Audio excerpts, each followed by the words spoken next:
Chapter 101, First Mission.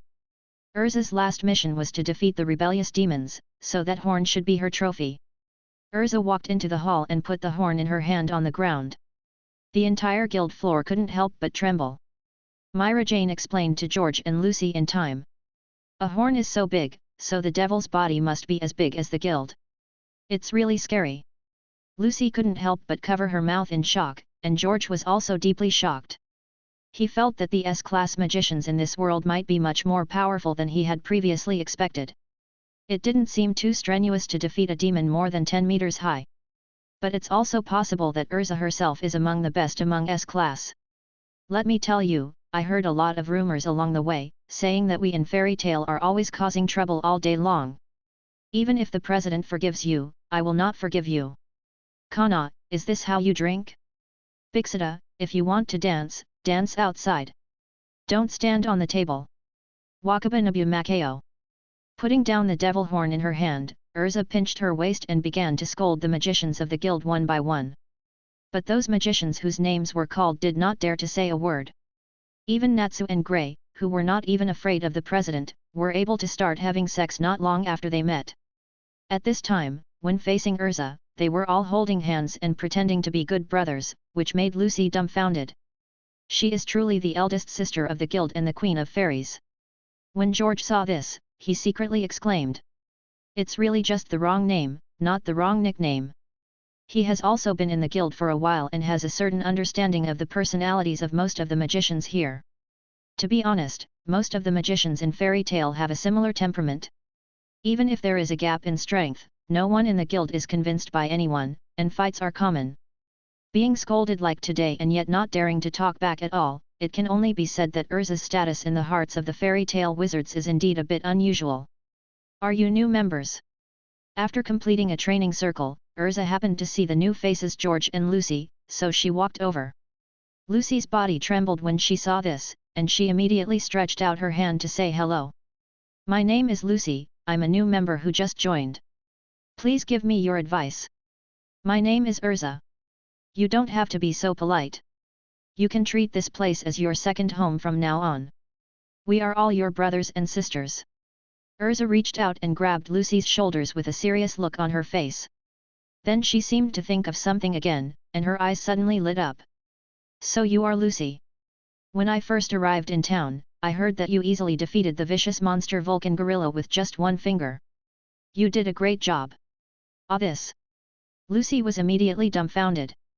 The day she first joined the guild, she did fight the Vulcan gorilla with Natsu when he went to rescue Macau, but she mainly relied on Natsu's output. She just played as a support. Who could defeat the Vulcan gorilla with one finger? Bullshit. My name is George. I joined Lucy on the same day. Please give me your advice in the future. George also extended his cat paw to say hello. Urza looked at George closely and nodded subconsciously. Hello, George, I always thought that hubby was an alien, but I didn't expect that he actually had the same kind. Your colors match well with Laxus, maybe you can consider forming a team with him in the future. The colors match. George was stunned for a moment when he heard this. Myra Jane next to her smiled and said. The president doesn't want George and Laxus to team up. Laxus has a bad relationship with the president. He spends most of his time away on missions and rarely comes back a few times a year. If George teamed up with Laxus, he would no longer be able to play the role of a firefighter. Why? Hearing Mirajana's words, Urza had a confused look on her face, but when she learned about George's best repair magic, she picked up George and hugged her with excitement. George, team up with me. She has always been afraid to go all out because she is worried about damaging the surrounding buildings. Every time she completes the task, she is not happy.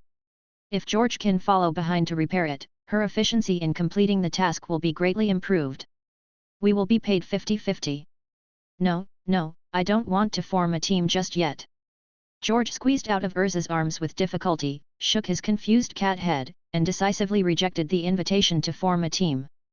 Urza's attack was too fast, and at such a close distance, even if he could react, his body would not have time to dodge. If you think of it as normal, this can be considered a benefit. After all, Urza is indeed very beautiful and has a good temperament. But now that Urza was wearing a set of hard armor, the feeling of being held in her arms wasn't very good. Fortunately, he was in good health, otherwise he might have fainted from the hug just now. That's such a shame. Hearing George's answer, Urza showed a regretful expression, then looked at Myra Jane and asked. By the way, where's the president? I have something important to report to him, why didn't I see him? The president went to attend a regular meeting. Myra Jane replied. Urza frowned when she heard this, and after thinking for a moment, she turned to look at Natsu and Grey behind her.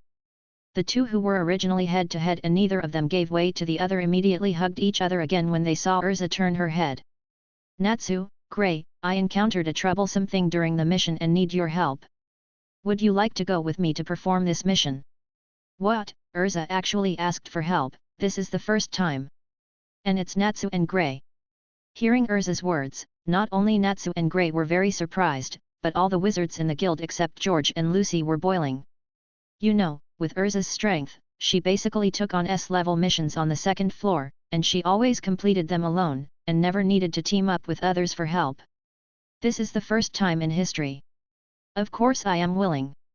After being surprised, Natsu and Grey immediately agreed excitedly. Although both parties did not want to team up with each other, it was definitely a very challenging task to be able to do missions with Urza. This kind of training opportunity cannot be missed. Go back and prepare, we'll set off tomorrow. Seeing that Natsu and Grey didn't refuse, Urza turned around and left the guild first with the devil horns raised. As soon as Urza left, the wizards in the guild immediately started to discuss, wondering what kind of powerful enemy Urza was going to face that she needed Natsu and Grey's help. There were all kinds of speculations, and some even speculated that it was the legendary dragon. Lucy, George, I want to ask you for a favor. At this time, Myra Jane suddenly shouted to Lucy and George who were listening to the gossip. Chapter 102. Gold Medal Assistant. What's wrong, Sister Myra Jane? Lucy and George turned around. Myra Jane grabbed Lucy with one hand and George with the other. I hope you two can follow Urza and the others tomorrow. What, me? Lucy's face was full of disbelief. Her strength couldn't help much. But George's eyes turned and he had guessed the reason for looking for him. Sure enough, Myra Jane then patiently explained. Lucy, Natsu, and Grey will definitely quarrel behind Urza's back. You can help stop them. George, your task is more important. Whether the president can come out alive at the end of the next council meeting depends on you. Myra Jane. That's too exaggerated. Okay. I'll try my best. George couldn't help but twitch his mouth, and in Marajana's gentle and expectant eyes, he still agreed. It was obvious that Myra Jane was worried that Urza, Natsu, and Grey would team up and cause great damage, so she wanted him to help put out the fire with repair magic. Since he had indeed received a lot of care from the presidents and fairy tale wizards during this period, it was difficult for him to refuse. In particular, he was curious about what kind of trouble Urza encountered. What an S-class wizard could call a trouble, would there be any clues about the Dragon Slayer crystal? In fact, before the super wand was made, he might not necessarily agree. Things that make S-class wizards feel difficult must be accompanied by considerable danger. With his previous strength, he is likely to be injured or even die. But with the super wand, his strength has been greatly improved, and the power of many magics has increased by nearly 10 times. He feels that even if he encounters danger, he can still escape if he can't fight. Seeing George agree, Lucy was embarrassed to refuse, and nodded with some worry and excitement. Worry is naturally about the danger she will face, and excitement is because this is not the adventure she expects to escape from the life of a big lady and come to fairy tale. The next day, Magnolia City train station.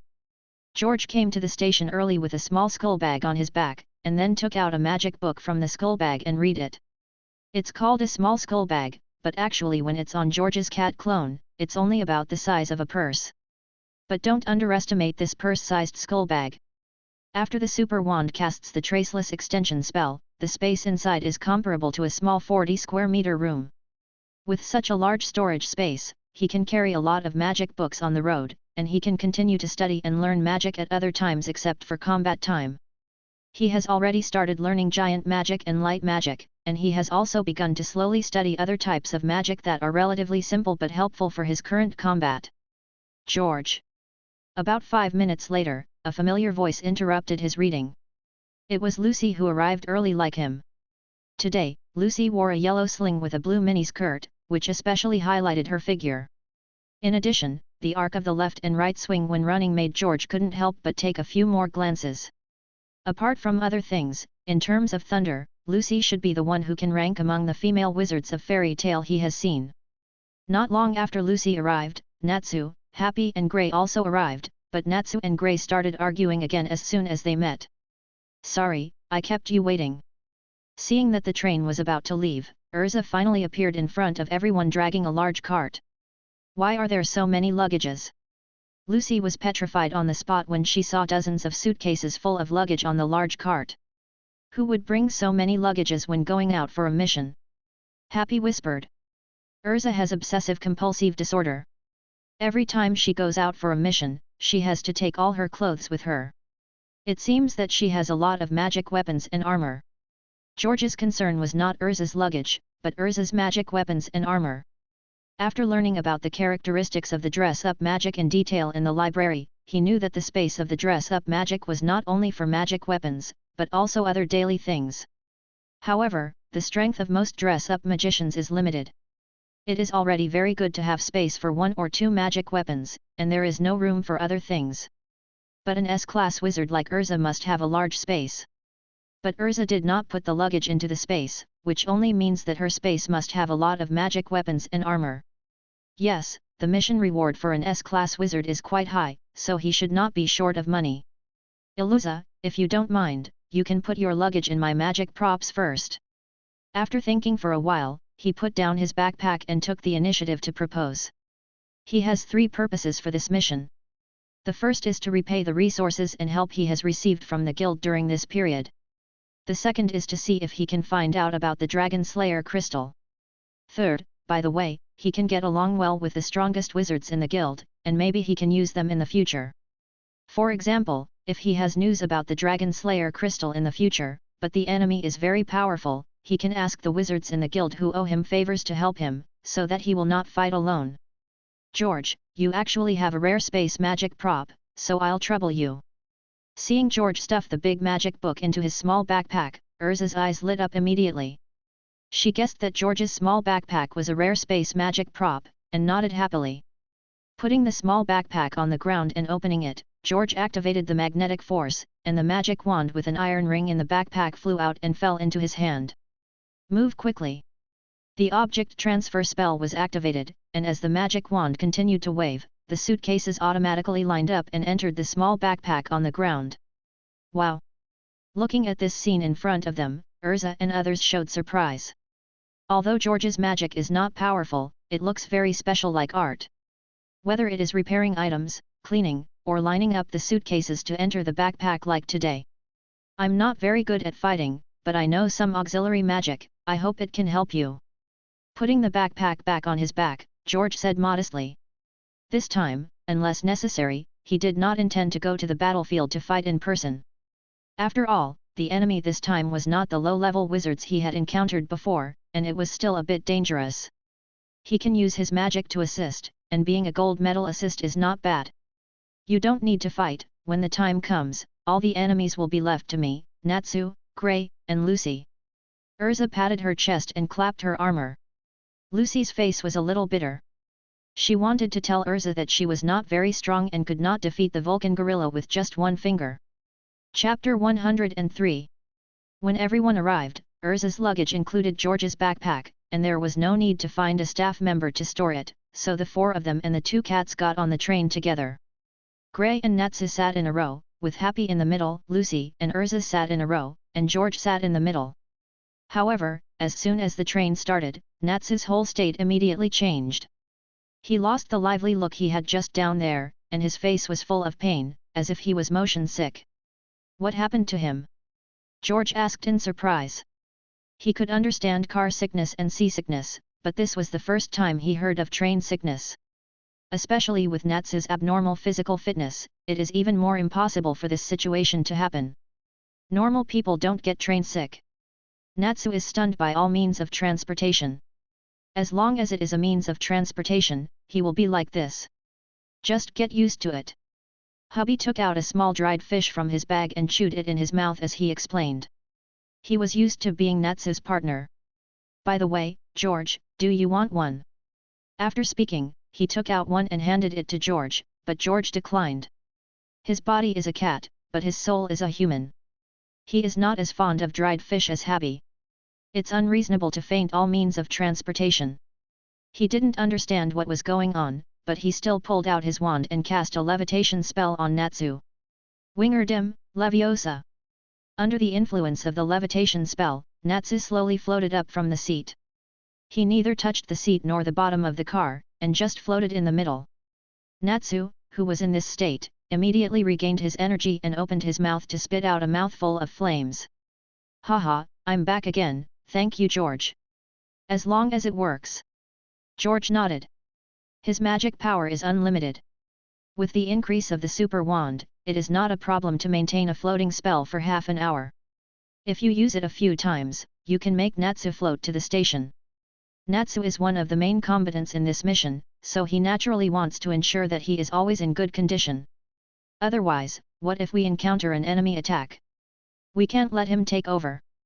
Urza, we've already set off, and you haven't told us what's going on. At this time, Gray took the initiative to ask Urza. Until now, they still don't know what kind of trouble Urza is talking about, and who the enemy they need to deal with is.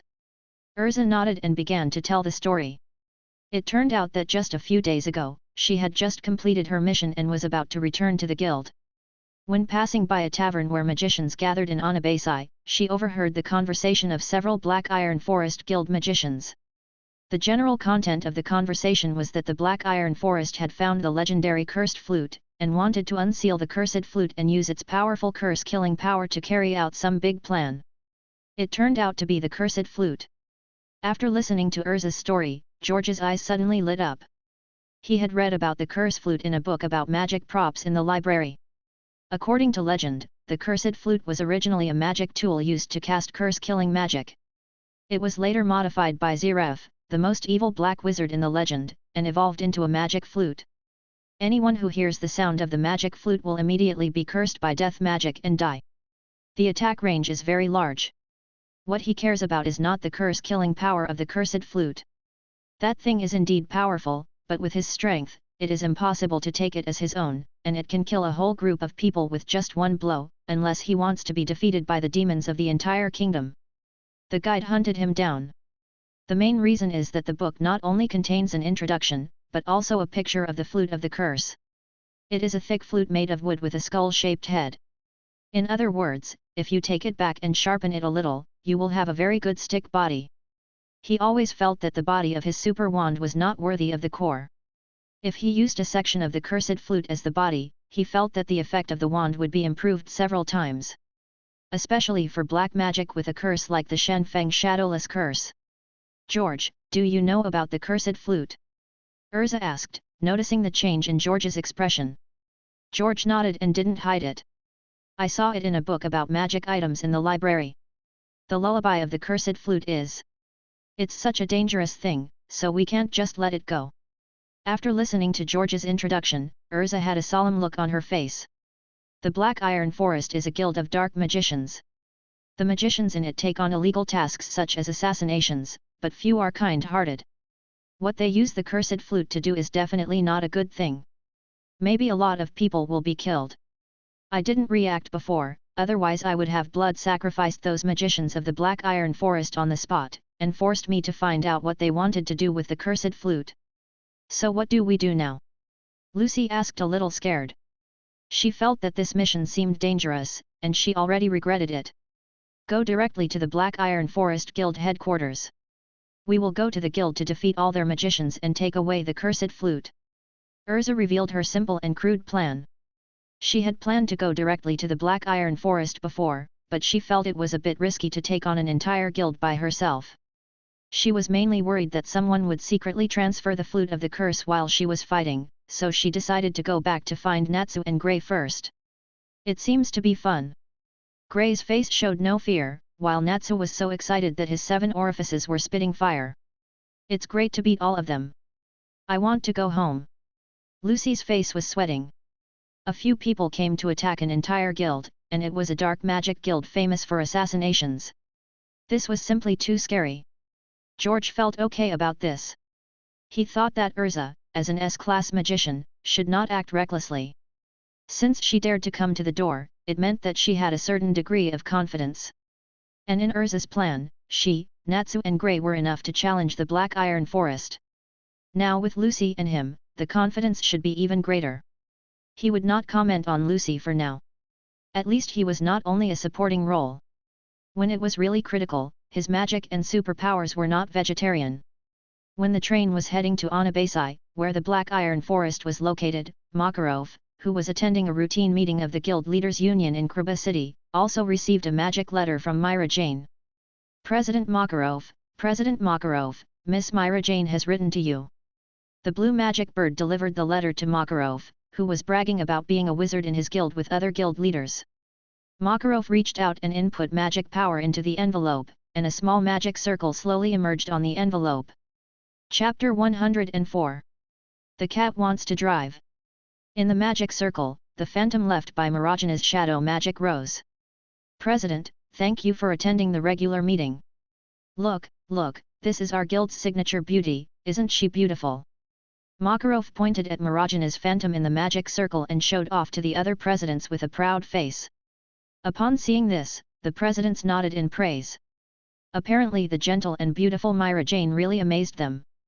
But Marajana's next words made Makarov so frightened that he almost sat down on the ground. During the president's absence, something wonderful happened to the guild. Can you believe it? Urza, Natsu, and Grey formed a team. I think this should be the strongest team combination in Fairy Tail right now. Just now, the president of the Four-Headed Hounds was reminding him that the council has been worried that the wizards of Fairy Tail would one day destroy a city, and asked him to tell the wizards below to pay more attention. But now, he may be facing such a crisis. Urza, Natsu, and Grey, it's really not difficult for these three to team up to destroy a city. Fortunately, Marajana's next words finally made him feel relieved. George's repair magic has made great progress recently and can now repair the entire hall instantly, so I asked him to accompany me. I feel that I should inform you about this matter, so I wrote this letter. After Myra Jane finished speaking, the magic circle disappeared, and Makarov secretly prayed. George, it's all up to you now. President Makarov, you fairy tale and magicians who can repair magic, why haven't you heard of this kind of magic? One of the presidents asked curiously. Makarov immediately puffed up his chest. We at Fairy Tail are full of talented people who know all kinds of magic. This George is also here because of his reputation. With George, I don't have to listen to the nagging of those people in the council anymore. That might not be repair magic, maybe it's the lost magic Arc of Time. Another old president with a beard guessed. The Arc of Time, a lost kind of time magic, can return the state of things to the past or push it into the future, repairing or aging damaged things, buildings, or everything that happened before, like time turning. But it is ineffective against organisms other than plants. 3 hours later, the train stopped at Wonbas station. The curse stops immediately. After lifting the floating spell and putting Natsu down, George got off the train with everyone. Urza, do you know the specific location of the Black Iron Forest Guild? I don't know. Since they were expelled from the guild by the Guild Alliance 6 years ago and were defined as a dark guild, the headquarters has moved away from its original location. It is still unclear whether it is in Onibus or not. Urza shook her head. Lucy and Happy complained at the same time. Then finding them is not a needle in a haystack. It doesn't matter. As long as we capture a mage from the Black Iron Forest and beat him half to death, we can force him to find out the location of their guild. Urza's method is still simple and crude. Grey couldn't help but cover his forehead. It doesn't seem to be that easy to find a few magicians in a city. Urza, do you know the names of the wizards of the Black Iron Forest? At this time, George suddenly said. I can use tracking magic. As long as you tell me a person's name, I can use it to track his location. He didn't want to waste time on meaningless things like looking for someone, so he planned to help. Not bad, George. Urza hugged George into her arms. So hard. George felt his head hit again. He decided to stay away from Urza when walking in the future. This girl's armor was too hard, and he still liked the feeling of being held in Marajana's arms. I don't know the names of the wizards in the Black Iron Forest, but I know that there is a very famous wizard in the Black Iron Forest named Elijah. Urza introduced. Eriger, the president of the Black Iron Forest, is also the strongest ace mage in the Black Iron Forest. He has never failed in the assassination missions he has taken over. He is called the God of Death, Elijah. It's good to have a name. George took out his magic wand from his backpack and began to cast magic. Eriger, the direction appears. A golden arrow appeared in front of George. The arrow pointed not inside the city, but outside the city. George, you know so much magic. Seeing the golden arrow appear, Lucy couldn't help but feel a little envious. George smiled. I don't have the strength like you to defeat a Vulcan gorilla with one finger, so I can only help you a little. I told you it was a rumor, a rumor. Lucy's face immediately turned red. According to the arrow, the other party is outside the city, maybe not even outside Onibus City, so I suggest renting a magic car to be safer. At this time Gray suggested. If the Black Iron Forest was somewhere in the forest outside the city, they might be able to find it within an hour or two of walking. If they had moved to another city, they might not be able to find it after walking for several days. The key point is that this guide refers to Elijah, who may not be in the guild. I agree. George nodded. Compared to the simple-minded Natsu and Urza, whose personality was obviously not normal, although Gray had a habit of naked bodies, at least his IQ was online. I don't agree, I don't want to ride in the car. Natsu immediately raised his hands to object, but Urza punched him and knocked him to the ground. The objection is invalid. I'm going to rent a car. You guys wait for me outside the station. Soon, Urza drove a green car outside the station. George looked at the green car in front of him with a little curiosity on his face. Is this a magic car? This is a magical world. Basically, most of the items are related to magic. Even guns and cannons are powered by magic to attack. Therefore, the cars in this world are also magic cars driven by magic power, rather than electricity and gasoline. The structure of the magic car is not complicated. The seats in the back are the same as in a normal car, and the driving position is like a carriage in the front.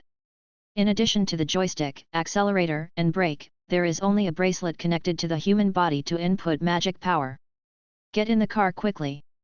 I don't know what Elijah is going to do with the cursed flute, but it's definitely not a good thing. We have to find him quickly. Urza waved to everyone. But at this time, George shook his head after thinking for a while. Urza, I think it's better for me to drive the magic car. You? You can't. This magic car consumes a lot of magic power. Only my magic power can drive it for a long time. Urza was stunned for a moment when she heard this, and then immediately waved her hand. Chapter 105. The Raging Cat. However, George did not give up. Urza, it is precisely because you are the strongest here that you have to conserve your magic power. Otherwise, you will consume most of your magic power after finding the Iron Forest Guild, and it will be really troublesome then. Don't worry, even without magic power, I will fight to the end with a stick, not to mention Natsu and Gray are here. Urza said firmly. Over there, Natsu breathed out a mouthful of fire into the sky with excitement on his face. Ha ha ha, leave it to me, the strongest mage in Fairy Tale, and I will beat them all down. I am the strongest mage in Fairy Tale. Gray opened his coat, revealing his 8-pack ABS. What are you talking about, you boring pervert? Stinky Flame, what do you think? Do you want to have a fight here? Let's fight, let's decide the outcome here today. I said you guys should be honest with me. We must love each other as partners. How can you talk like this? Urza took off the connecting device on her wrist, got out of the car and punched both of them to the ground. George took the opportunity to fly to the driver's seat and said. Actually, although my strength is limited, my magic power is restored very quickly. If there is really a problem, you can replace me in time. He has wizard blood, and there is no such thing as running out of magic power. But George, even if you can input magic power, you still can't drive it. Your hand can't reach the joystick or the brake. At this moment Lucy quietly raised her hand. George is a cat with a body length of only more than 30 centimeters. Even if he can put a bracelet on his body to output magic power, he cannot operate a magic car at all. Unless George only outputs magic power and another person drives the magic car. It's not a big deal. George obviously wanted to experience the joy of driving a magic car for himself. A magic circle flashed above his head, and the cat's body immediately grew in size. In the blink of an eye, it turned into a big golden cat as big as a tiger. He walked to the driver's seat of the magic car and sat down, put the connected bracelet on the cat's wrist, put his two front paws on the steering wheel, and his back paws could just reach the accelerator and brake. Happy, they're both cats, so why is there such a big gap? Lucy looked at the transformed George and Happy, who was eating fish on Natsu's shoulder, and couldn't help but murmur. And Happy over there obviously heard this muttering. He looked at Urza and then at Lucy and said accurately. Lucy, she is also a female mage. Why is there such a big gap? Lucy suddenly felt pricked in her heart. Let's go. After Urza, Natsu, Gray, Happy, and Lucy all piled into the car, George pressed the accelerator to the bottom, and the magic car shot out immediately, and within a moment there was only a green dot left. I didn't expect that I could enjoy racing in another world. Turning the steering wheel, he made a silky drift through the big bend in front, passing a slow carriage, and he couldn't help but sigh in his heart. The driver of the carriage he overtook rubbed his eyes in confusion. I saw a big cat racing. George, can your magic power hold up when you drive so fast? Urza poked her head out of the trunk and said worriedly. George wagged his tail, indicating that it was not a big problem. It feels good to race for a while, and it feels good to race all the time. Half an hour later, near Gunuki's station, a group of soldiers in armor stopped George, who was rushing towards him, in shock. Cat, stop the car and get inspected. We are the wizards of Fairy Tale, what's the problem? Urza immediately got out of the car and showed her identity. After verifying the magic tattoo, the leading team leader explained. I'm sorry, the magicians from the Dark Guild Black Iron Forest robbed a train at this station. We are conducting a routine search. The magic train started up again, and everyone continued to follow the arrow while discussing the intention of the Black Iron Forest to hijack the train. The train can only travel in a fixed direction along the track, but it can carry a large number of people and its speed is much faster than ordinary carriages and other means of transportation. So they all agreed that the other party might be taking the cursed flute to a certain city where the train stopped. Sure enough, the direction pointed by the next arrow was always the direction of the track extension, and their guess was confirmed. Passing through the cities of Gunukis and Oebana, they soon approached the city of Kroba. Found it. Not far from the city of Kroba, they found an abandoned train on the tracks. Unfortunately, the train was already empty, and there was no sign of the Black Iron Forest wizard. It seems that their target is Kroba city. Urza frowned. At this moment, George suddenly thought of something and said with a solemn expression. If I remember correctly, the place where the president and his friends hold their regular meetings seems to be in Kroba city. When he asked Myra Jane yesterday about the whereabouts of the president, Myra Jane mentioned the location of this year's regular meeting. George, you mean their target is our president? Lucy's eyes suddenly widened. There was a hint of coldness coming out of Gray's body. I'm afraid it's not just our president, but all the presidents. Imagine what would happen if all the presidents of the regular mage guild were cursed to death by the cursed flute at the same time. The wheels are still hot and the train has just stopped. George, please continue to use the tracking magic, we must stop them before they find the president. Arisa touched the train wheel and asked George with a serious face. I am also a member of Fairy Tale, and I have no choice but to do it. George activated the tracking spell again and drove the magic car to chase the Black Iron Forest wizards. Finally, on the streets of Kroba city, they blocked Eligary and other Black Iron Forest wizards. Eliger, hand over the cursed flute, and don't make mistakes anymore. Who are you? Eligary, with his upper body naked, bandages on his hands, and a scythe of death in his hand, narrowed his eyes as he looked at the magic car in front of him and the wizards coming out of it. He could have used the cursed flute to curse all the presidents inside the villa outside the north of the city, but now he was stopped. The key is, how did the other party know his plan? How did they know that he had the cursed flute? Fairy Tale Wizard Urza, Natsu, Gray, Lucy, Happy, George. After subconsciously following everyone to sign up, George inexplicably felt a little excited. But soon his reason suppressed this feeling of enthusiasm. As a magician, he thought it was better not to be too enthusiastic. Rushing over while shouting about friendship, bond, partner, etc., did not fit his style. Chapter 106, Armor of the Wind God. Recovering his normal size and spreading his wings, George flew into the air and shouted with a megaphone spell without waiting for Allegory to speak. "We are the wizards of Fairy Tale, everyone listen, these are the wizards of the Dark Guild Black Iron Forest, they are going to use the dark magic device Curse Flute to curse the presidents who are meeting nearby. It is very dangerous here, please leave here quickly, and notify the army and the presidents who are meeting nearby to come and help. What needs to be done now is not to start fighting immediately, but to evacuate the crowd first to prevent ordinary people from being affected by the battle, and to let the nearby police report what happened here quickly." He believes that with the strength of the presidents of the Wizard Guild, as long as they are not attacked without any defense, they should not be cursed by a magic item. Most of those who can become presidents have the strength of S-level wizards, and they are experienced and proficient in many kinds of magic. He even suspected that a large-scale curse like this might not work even if it was a sneak attack, otherwise it would not have been sealed so easily back then. The huge sound echoed in the city, and the ordinary people who were originally watching the excitement nearby were immediately scared and ran away. In just a few seconds, the streets were cleared. The Dark Wizard is a very scary existence in the eyes of ordinary people.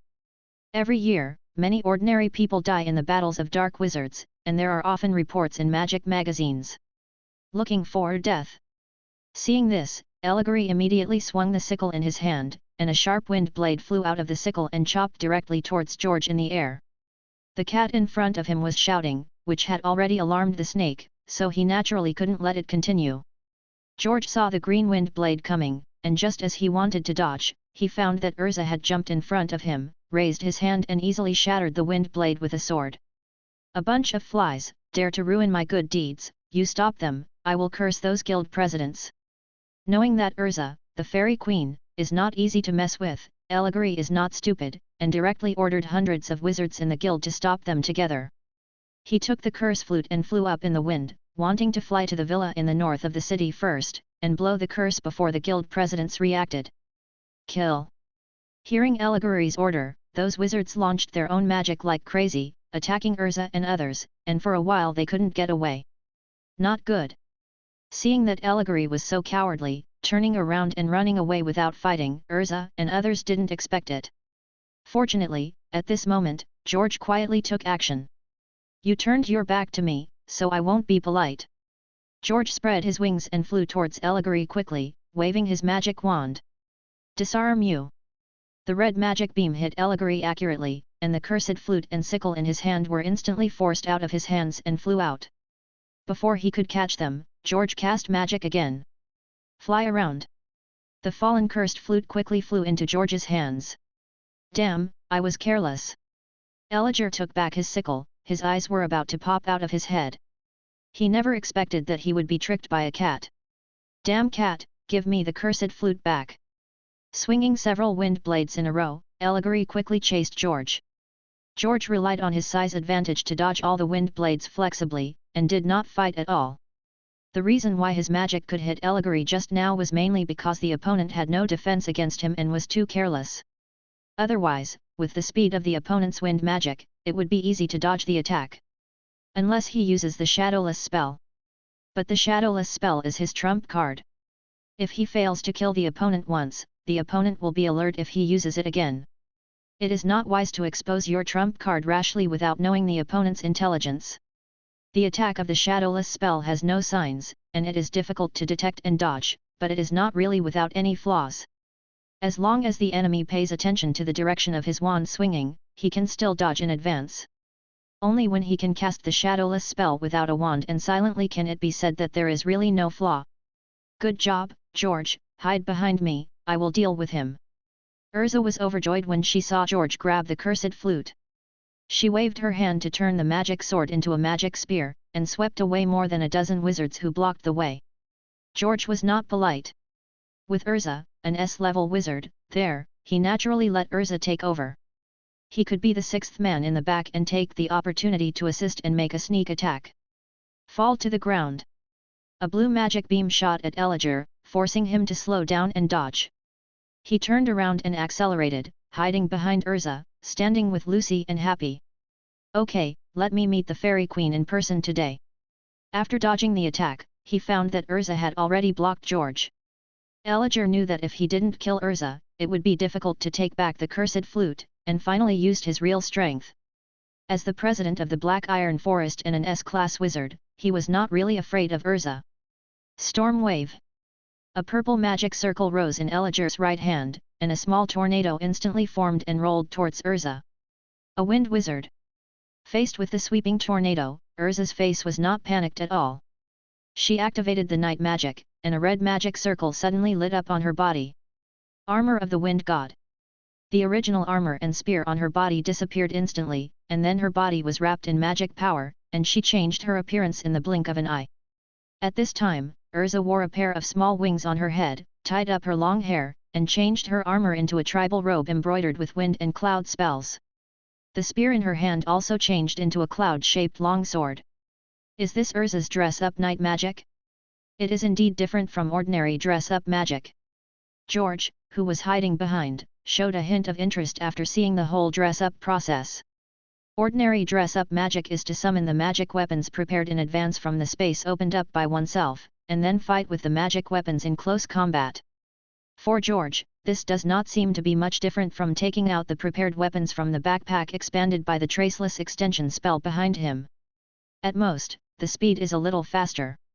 But he has magnetic control, so he can't be that slow. But Urza's is different. In addition to magic weapons, magic armor can also be summoned instantly. The key is that the armor is put on directly after it is summoned, and even the hairstyle can be changed accordingly. If he takes out the armor from the backpack, then takes off his clothes and puts it on, it will take a minute or two, especially since armor is generally difficult to put on. Chapter 107. Star Spirit Magic. As a magician, George doesn't need close combat, but he still needs to be well protected. No matter which world he is in, it is very helpful to have a set of armor with high defense, which can be summoned at any time when encountering danger. And he thought about it, there are still some differences between opening up space by himself and using the traceless extension spell, each with its own advantages and disadvantages. The traceless extension spell can expand a large space, and can even open up a space as large as a city. It is not only for storing things, but also for animals and people. But the premise is that the medium for expansion must be carried with you at all times. If it is lost, the space will be lost. If the space is too large in the future, some things may not be as convenient to pick up as they are now. Even if you use the flying spell to summon, it will take some time to fly to the entrance if the space is too large. Another point is that the traceless extension spell can expand the space, but the premise is that there must be a certain amount of space. If you want to make a space storage ring with a solid ring, it is impossible to do it. Otherwise, Newt doesn't have to carry a box around, and he can directly get a ring, a bracelet, etc., and he is not afraid of being checked by customs. Even if you dig a hole in the ring, it is not very realistic. The traceless extension spell is to expand the original space. The larger the space, the easier it is to expand. The smaller the space, the more difficult it is to expand. If the entrance is too small, it is inconvenient to enter and exit. The disadvantage of the magic of the dress-changing night is that the size of the space depends entirely on one's own magic strength. Even for S-level Urza, the space is not so enough, and the space of ordinary wizards can only hold 1 or 2 weapons. It cannot store living things, only items without life characteristics. But the advantages are also obvious. It cannot be taken away by others, and the things inside can be summoned out for use at any time. If it is placed in the Harry Potter world, there is no fear of being discovered and convicted by the Ministry of Magic. After all, in the Harry Potter world, the traceless extension spell is not allowed to be used privately by individuals. It seems that I have to find time to learn this magic from Urza. I don't know if she is willing to teach. For ordinary dress-changing magic, there are magic books in the library that can be self-taught at any time, but Urza's dress-changing night magic, the library does not have relevant magic books. So cute! Lucy's eyes lit up when she saw Urza change into a dress with small wings on her head. Urza gave her the impression of a handsome and generous girl with leadership style. Suddenly she changed into such a cute dress. This contrast made her so cute. It's Urza's Wind God armor and Wind God sword. Now Allegory is in trouble. Happy pinched his waist, looking gloating. What are the Wind God armor and Wind God sword? Lucy asked George's doubts. Although Happy didn't have much strength, he grew up in the guild since he was born and knew the magic of every wizard in the guild. The Wind God armor is a set of armor that Urza prepared specifically to counter wind magicians.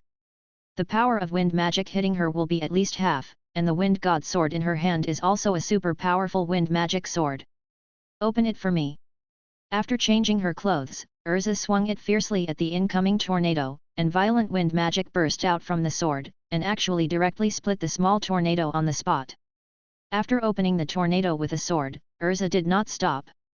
She jumped in front of Eligary in a flash and began to violently attack at close range.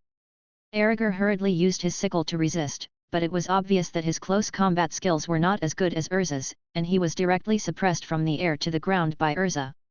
Every time he wanted to fly up to play the advantage in the air, he was ruthlessly suppressed. Everyone is working so hard, I can't fall behind. Seeing Urza suppressing Eligary here, Natsu and Grey blocking most of the wizards in the Black Iron Forest, George took back the cursed flute, and Lucy also gained confidence. She took out a golden key and chanted. Open, the door of Cancer, Caesar. A blue magic circle rose, and a trendy man with a hair clipper and crab claws on his back walked out of the magic circle. Celestial magic, pass. For the celestial magic performed by Lucy, George was a little curious, but he didn't want to learn it. At least for the time being, he didn't think it was necessary to spend time on this magic. Celestial magic is not weak. If the summoned celestial spirit is strong enough, it can even win. But he has a purpose in learning magic, that is, he must give priority to learning those magics that can be used in various worlds. Magic like celestial magic, which summons celestial spirits to fight, is not useful in other worlds except in this world. Marvel and Harry Potter don't have celestial keys to collect, and there is no celestial world. Of course, it doesn't mean that there is nothing to learn from this kind of magic. On the contrary, the magic of the star spirits is very meaningful. If the essence of this magic is studied thoroughly, it will definitely be of great use in the future. It's a pity that with his current magic level, it is more appropriate to learn some life-saving magic first. It won't be too late to study this kind of magic when he becomes a real magician. Caesar, deal with them.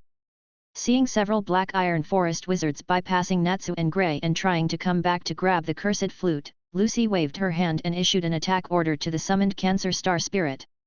Shrimp! The Cancer Star Spirit shouted a catchphrase and rushed towards the Black Iron Forest wizards. He was very fast. After a few rounds, he used the two sharp hair clippers in his hands to cut off the magic weapons of the Black Iron Forest wizards and shaved them into a kappa hairstyle. They are all trash. Seeing his men being defeated one after another, and his strongest defensive magic storm coat being chopped into pieces by Urza with the Wind God sword, Eligary knew that if he didn't go out with all his strength, today's plan would probably be ruined. However, what he didn't notice was that when George saw his storm coat being chopped into pieces by Urza, he had secretly circled behind him. Storm Smash! A large number of wind blades burst out instantly to temporarily repel Urza. Eligary quickly rose into the air, crossed his hands, and 6 purple magic circles lit up in succession around him. Go to hell, this is my strongest attack, Emerald Swift. Half of the magic power in his body was instantly emptied, and 6 storms drilled out of the magic circle, and then rotated and merged into a huge storm drill, drilling towards Urza. With this strike, even a mountain 100 meters high would be drilled with a big hole. Vajra Armor. Experienced Urza did not panic at all and activated the night magic again. The Wind God armor on her body was wrapped in extremely heavy blue and white diamond armor, and the Wind God swords in both hands were replaced with 2 huge shields. Chapter 108. Diamond Barrier. The 2 huge shields merged, and the green magic barrier completely wrapped Urza.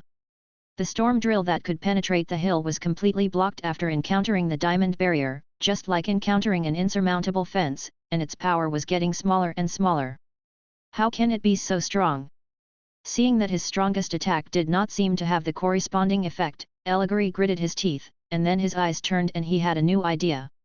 After this battle, he already knew that he was not the opponent of the Fairy Queen. He had already tried his best, but the other party seemed very calm. If he continued to fight, he would definitely lose. But it didn't matter. His goal was not to defeat Urza, but to snatch back the curse flute and then go to the place where the president of the North City held a regular meeting to blow the curse sound.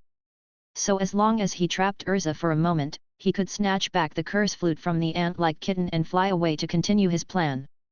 Magic Wind Wall. Squeezing out most of the magic power in his body, he launched magic again at Urza. This is not an attack magic, nor a defense magic, but a trapping magic. Using the high-speed rotating storm to form a barrier to cover the enemy, even a wizard who is stronger than him will not be able to break it for a while once he is covered by this magic. However, just as he finished casting the magic wind wall, the magic power in his body was empty, and his mind was relaxed. A transparent sharp blade quickly attacked from the blind spot behind him. God's Edge without shadow. It was George, the sixth man, who took the opportunity to launch the God's Edge without shadow spell behind Eligary. Eligary is proficient in assassination, and his vigilance and intuition are very strong. Even at this moment, he still noticed something wrong.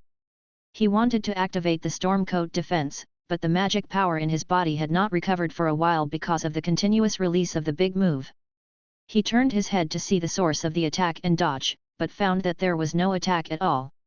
Before he could wonder what was going on, his head had separated from his body. I actually died at your hands. You little brat, let you go crazy. Seeing that Eligary was dead, George couldn't help but snort in his heart. A gentleman's revenge is never too late, but he is not a true gentleman, so he took revenge on the spot. As soon as Eligary died, the magic wind wall dissipated, and Urza changed back into the armor she wore every day and walked out. Looking at the headless body of Eligary on the ground, she sighed. You are a pretty good opponent, but it's a pity that you took the wrong path. Then she looked at George again, with an admiring look on her face. The magic just now was used very well. Roar of the Fire Dragon. Ice Shape, Lancer. At the same time, Natsu and Grey also released a large-scale attack magic, destroying all the Black Iron Forest wizards and ending their battle. On the other side, a large number of troops quickly rushed over after receiving the news of the masses' reports, and the presidents who were holding regular meetings also rushed over after hearing the news. However, when they arrived at the scene, in addition to the Black Iron Forest wizards who were knocked to the ground, there was also a large area of streets that had become ruins due to the magic battle. Although the entire city was not destroyed, there were basically few intact buildings left in the southern part of the city. It's okay, there's George, it can be repaired. Makarov kept panting and comforting himself. If he didn't know that George could slowly repair it, he would probably faint when he saw this scene now. It's a really good stick body. You can feel the huge magic power in it when you hold it in your hand. If it is made into a magic wand, it will definitely be a top-notch product. After killing Eligore, George carefully looked at the cursed flute in his hand and pulled out a knife from his backpack. He planned to cut a piece of wood from the cursed flute to make the stick body of the new magic wand before the kingdom army and the presidents arrived. If others asked about it at that time, he would say that it was slightly damaged in the chaotic battle just now. Anyway, he had snatched the cursed flute from Eligary, so it was his trophy. If the council insisted on taking it back, they would hand over the damaged cursed flute, which would be justified. But just as he was about to take action, the three-eyed skull carving on the head of the cursed flute suddenly emitted a strange purple light, and an evil voice came from the cursed flute. It's ridiculous, they are all some useless wizards, forget it, I'll do it myself. I'll take the souls of all the humans in this city. A giant magic circle that could cover half of the city suddenly appeared above the cursed flute, and then George felt that the cursed flute in his hand disappeared. Then a 100-meter-tall three-eyed demon slowly emerged from the magic circle and landed in front of everyone. The true form of this cursed flute is actually a demon. At this time, Urza, Natsu, and others also came to George. George quietly put away his knife. He had never expected that the flute would turn into a demon. The key point was that this demon was too big and looked difficult to deal with. Don't be afraid of this guy. For the glory of the kingdom, archers shoot and cavalry charge. The kingdom army, which had just arrived, saw the three-eyed demon appearing in the city and immediately sounded the charge horn. A large number of arrows flew towards the three-eyed demon, and densely packed heavy armored cavalry rushed along the street with spears. Even ordinary humans dare to attack me, so I'll take your souls first. The sharp arrows hit the huge three-eyed demon, as if they were tickling him, unable to even break through his defenses. The three-eyed demon turned to look at the troops, opened his mouth, and blasted out a huge magic energy cannon. George made a visual inspection and found that the intensity of the magic energy emitted by the magic energy cannon was at least 10 times stronger than that of Eli Gore's ultimate move just now. If it hits the charging troops below, thousands of people may be evaporated in an instant. No, Grey. When Urza saw those kingdom troops charging, she realized something was wrong. The strength of these three-eyed demons was quite strong, and it was not something that ordinary troops could deal with. So she reached out and picked up Grey and threw him away with all her strength. Under Urza's powerful power, Grey suddenly rushed into the middle of the three-eyed demon and the kingdom's army like a rocket. Ice-shape ice shield. A huge ice shield instantly formed in Grey's hands, which temporarily blocked the three-eyed demon's magical energy cannon. Fire Dragon's Iron Fist. At this time, Natsu, whose right hand was wrapped in dragon-slaying flames, relied on the increase in flames to jump to a height of 100 meters, and hit the three-eyed demon hard in the face. The powerful force knocked the three-eyed demon staggering on the spot, and the magic energy cannon immediately stopped. Change your outfit Heavenly Wheel Armor. The most powerful Urza was not idle either. The armor on her body changed again, turning into a set of beautiful new armor with 4 steel wings like angels. Chapter 109. The True Strength of an S-Class Mage. I didn't realize that Urza is so talented, at least she's AD. Looking at Urza wearing the new armor, George couldn't help but sigh. The materials used for this heavenly armor are basically placed on the wings and lower body. The front of the upper body only barely covers the hemisphere, so it looks both sacred and seductive. Although he was surprised by the sudden change of the cursed flute into a three-eyed demon, he was not panicked. Because he found that the President Makarov and the presidents of other guilds had already rushed over. And they didn't look nervous at all when they stood there. Instead, they leisurely commented on the battle between the three-eyed demon and Urza and others. This phenomenon only shows one thing. Although this three-eyed demon is powerful, it should not be a big crisis for these presidents. Not to mention that most of these presidents are S-level, and there is also Makarov, the Holy Ten. The key point is that it's not that they can't recognize the cursed flute. Just now, one of the presidents was telling Lucy about the deeds of Zverev, the creator of the cursed flute. Knowing the characteristics of the cursed flute, he could still be so calm. George guessed that even if the cursed flute activated the curse-killing technique, it would not be able to cause any harm to these presidents. In other words, these presidents know how to break the curse of the cursed flute. Fly, swordsman. Urza, wearing the heavenly wheel armor, flew in the air, with dozens of magic swords spinning around her, turning into a crazy harvesting machine and killing the three-eyed demon. Is this the true strength of an S-class mage? Seeing that Urza, Natsu, and Grey were actually suppressing the three-eyed troll and beating it, leaving holes everywhere in its huge body, George was slightly shocked. After working on it for a long time, none of the three of them used their full strength when fighting the Black Iron Forest Guild. Well, George, it's all up to you in a moment. Just when George was shocked by the strength of Urza and the three of them, Makarov rubbed his hands and walked up to George with a smile. George then came back to his senses and looked around, and found that the entire city was almost completely in ruins due to this battle. He couldn't help but twitch the whiskers at the corner of his mouth. Repairing such a large area would probably take quite a while even if he used the current super wand. President, are you going to tire the cat to death? Ha ha ha, what nonsense are you talking about? Take your time. We can take our time. We can work one day and take one day off. As long as we can repair the city in the end. Makarov stretched out 2 fingers and carefully pinched George's shoulders. His attitude was quite kind. George rolled his eyes and immediately replied with a smile. Since the president has said so, then as the wizard of the guild, I must be duty-bound. I don't have to work and take a day off. I will try to repair this city as quickly as possible. Kruba City is not a big city, and there are no high-rise buildings. The tallest house is only 5 floors. If you really work hard, it should be about the same in 3 to 5 days. If the wand's amplification effect could be better, then maybe it could be done in a day or 2. However, I have something to ask the president for help with. No problem. Since I can help you speed up the repair process, it's just a small matter. I'll handle it later. Makarov assured, patting his chest. Compared to repairing the entire city, George's job is too simple. You guys, all of you, please die. Although the three-eyed demon's body was large and powerful enough, because the whole body was made of wood, his defense was obviously not very high. Under the siege of the three Urzas who cooperated tacitly, he soon became unable to withstand it. So he angrily used his own magic as the cursed flute. The art of killing with a curse. A purple magic circle rose above his head. As he took a deep breath, all the grass around the city withered, and then a huge amount of magic burst out instantly. Pfft! A sound like farting came from the body of the three-eyed demon. For a moment, everyone fell into silence. It seems, nothing happened. Lucy blinked next to her and murmured in disbelief. She thought the three-eyed demon's curse-killing technique was so powerful, but she didn't expect such a result. This cursed flute, created by the black mage Zeref, can unleash a powerful killing curse in a sneak attack. As long as they are within the range of the flute, basically ordinary people and low-level magicians will have their souls sucked away and killed instantly. If it is a slightly stronger magician, it can resist for a while. If this slightly stronger magician was more proficient in silent magic and enchantment, then this curse-killing technique would basically become a decoration.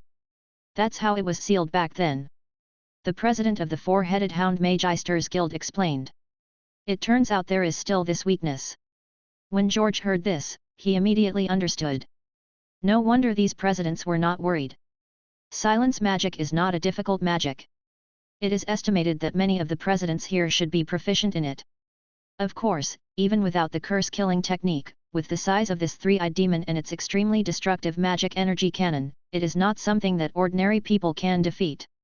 Anyway, he doesn't have that strength now. So, he can't use the killing curse now because his body is full of holes, so he can't play the flute. After the explanation of the four hounds, Lucy also figured out why the three-eyed demon's curse didn't work. Ah, my voice, my beautiful voice. What a joke! After the three-eyed demon came back to his senses from the embarrassment, he immediately became angry and started to run away. His three eyes lit up at the same time, and the surging flames directly attacked everyone here. At this time, Natsu rushed to the front of everyone, opened his mouth and sucked, and all the flames were eaten into his stomach. It tastes good, all the magic power is replenished. It's time to end, ice-shaped whirlwind flying disc. Gray exploded all his magic power, creating a large, high-speed rotating ice wheel, which shot towards the three-eyed demon, and actually cut the three-eyed demon's waist in half. Change clothes black feather armor.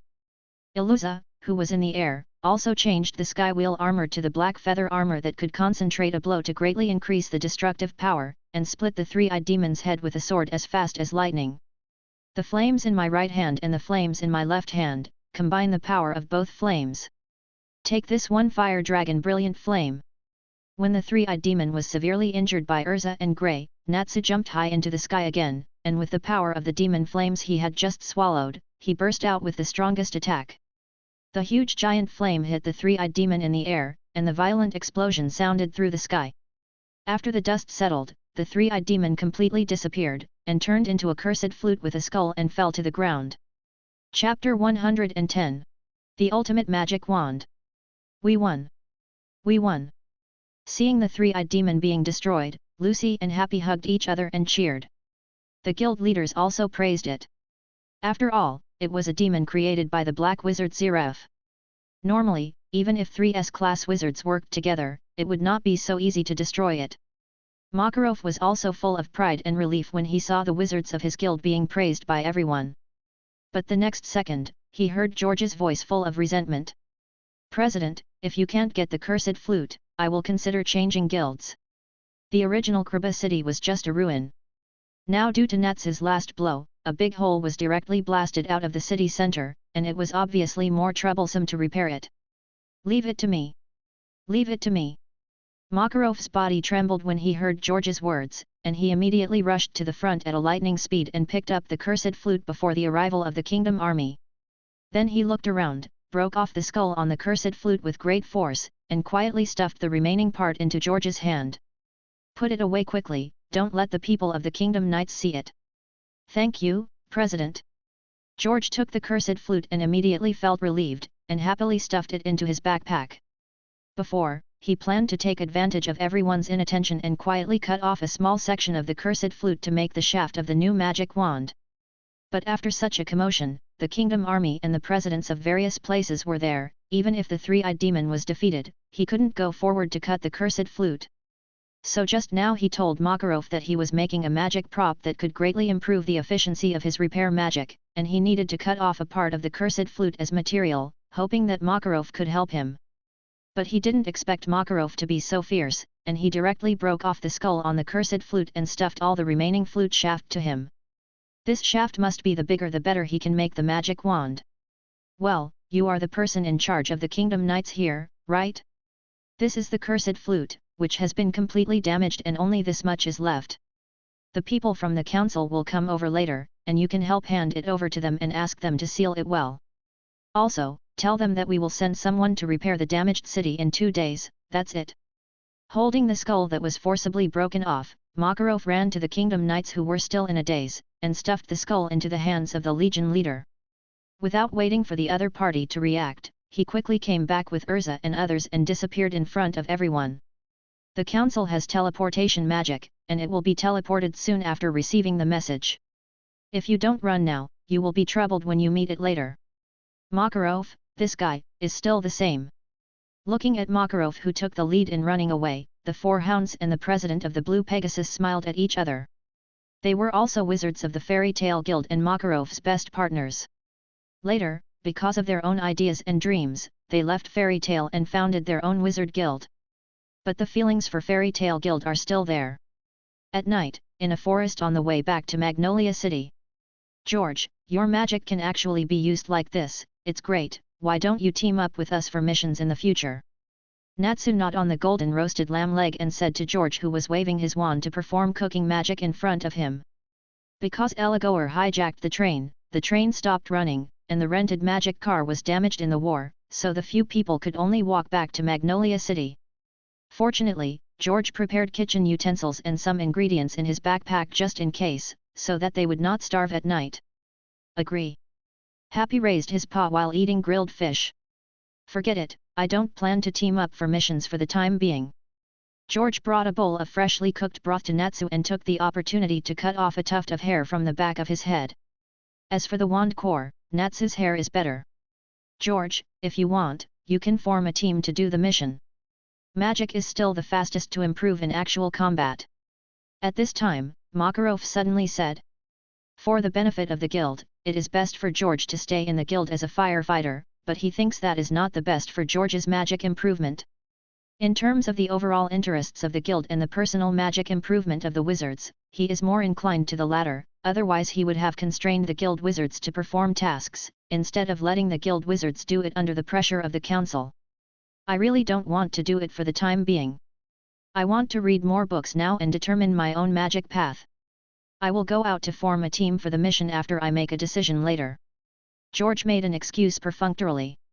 In fact, it is not an excuse, because he originally planned to read all the magic books in the library and then go out to explore other places in this world.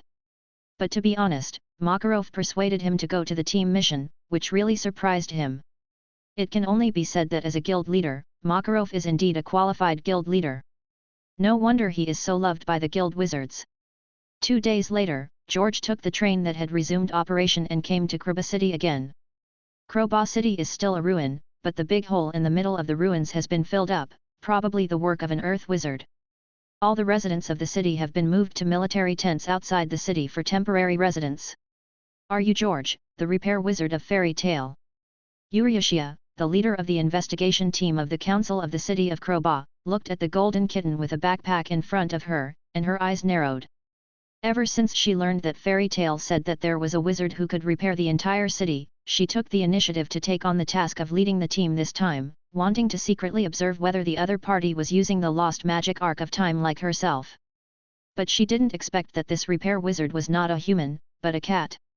Yes, it's me. If there is no problem, I will start working. George nodded and replied. Hurry up and repair the city here, he still has to go back to continue studying magic. Since he saw the true strength of Urza, Natsu, and Grey, he felt that he still had a lot of room for growth. Giant magic and light magic have already been introduced, and it is difficult to improve quickly, so he can only take it step by step. So next he can use Feng Yang's glasses to learn more other types of magic, complement each other to improve his overall strength. Of course, then please let Mr. George start. Ultia smiled and stepped back, and began to stare at George casting a spell. George didn't care, took out the new wand made of the cursed flute and Natsu's hair from his backpack, and began to cast a repair spell on the ruins in front. Chapter 111.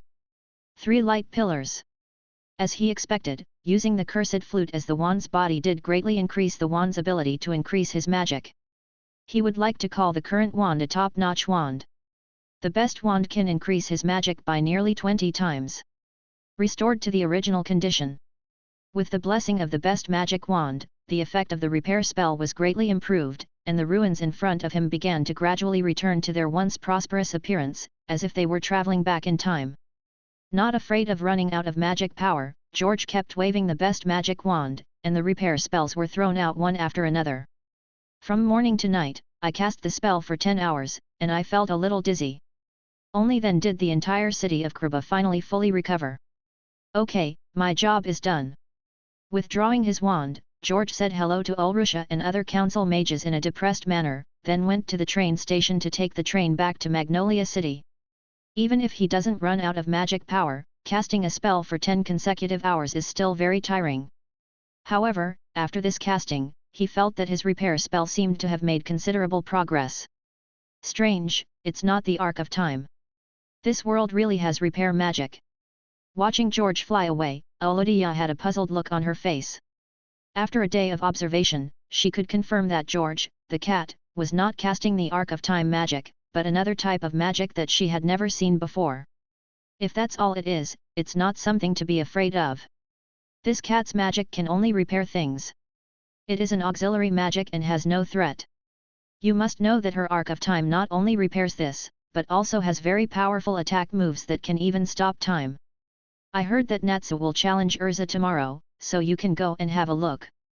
After arriving at the station to buy a ticket and get on the return train, George squinted his eyes and fell into a state of sleep to restore his energy. How's it going, George? In the evening, as soon as he got off the bus from Magnolia Station, he met President Makarov who was waiting for him at the station. Don't worry, President, everything has been restored to its original state. Ha ha ha, good job.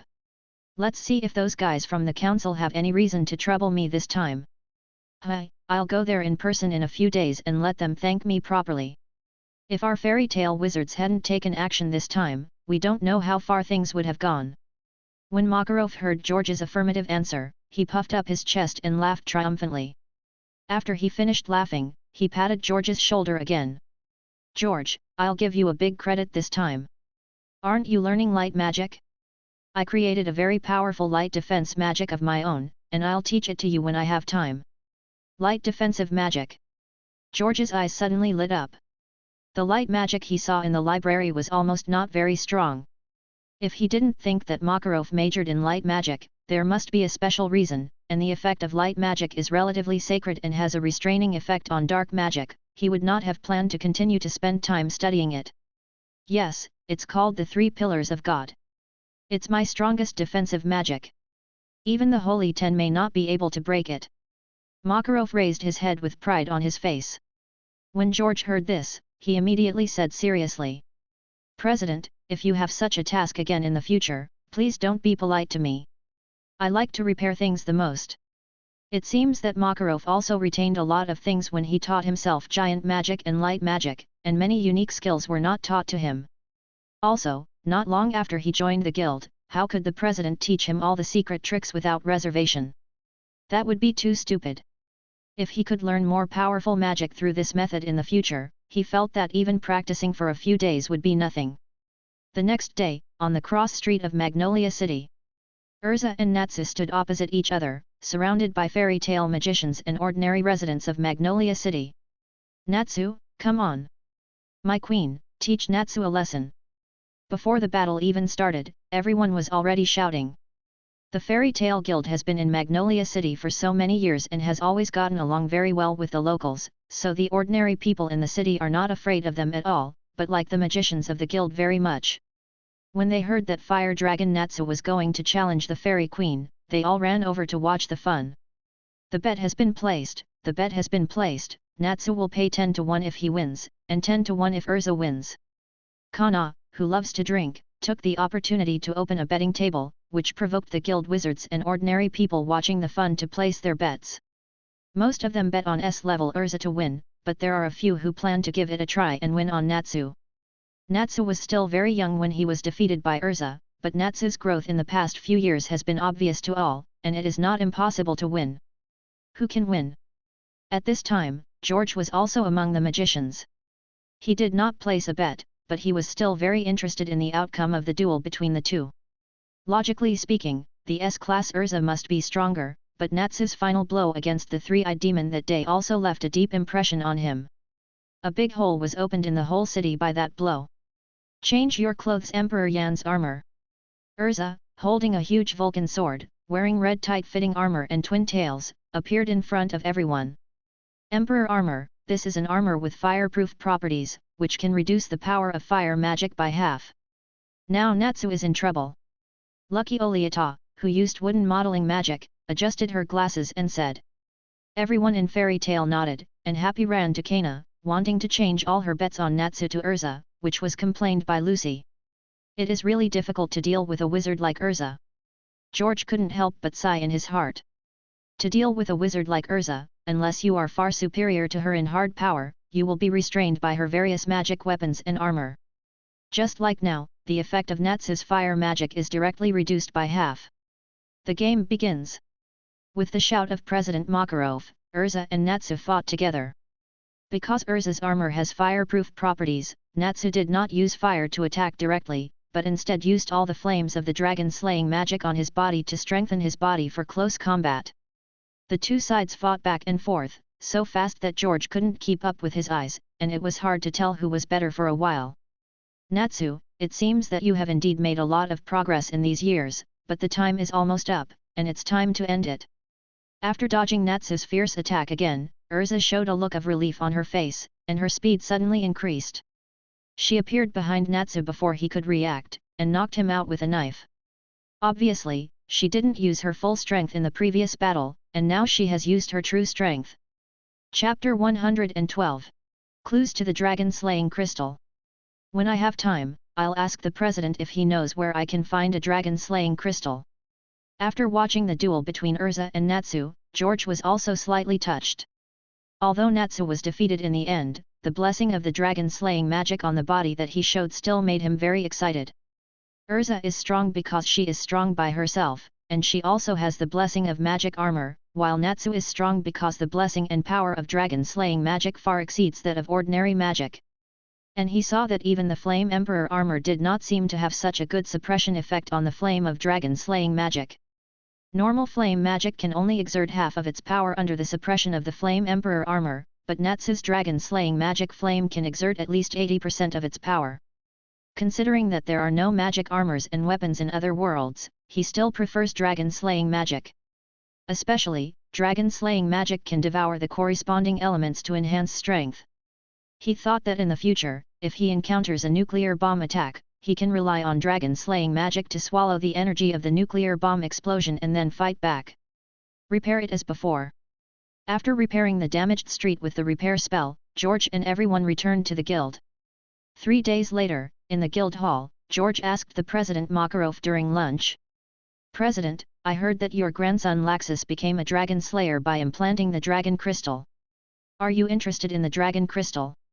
Makarov showed a little surprise. George did not hide it and nodded directly. I am indeed interested in the dragon crystal.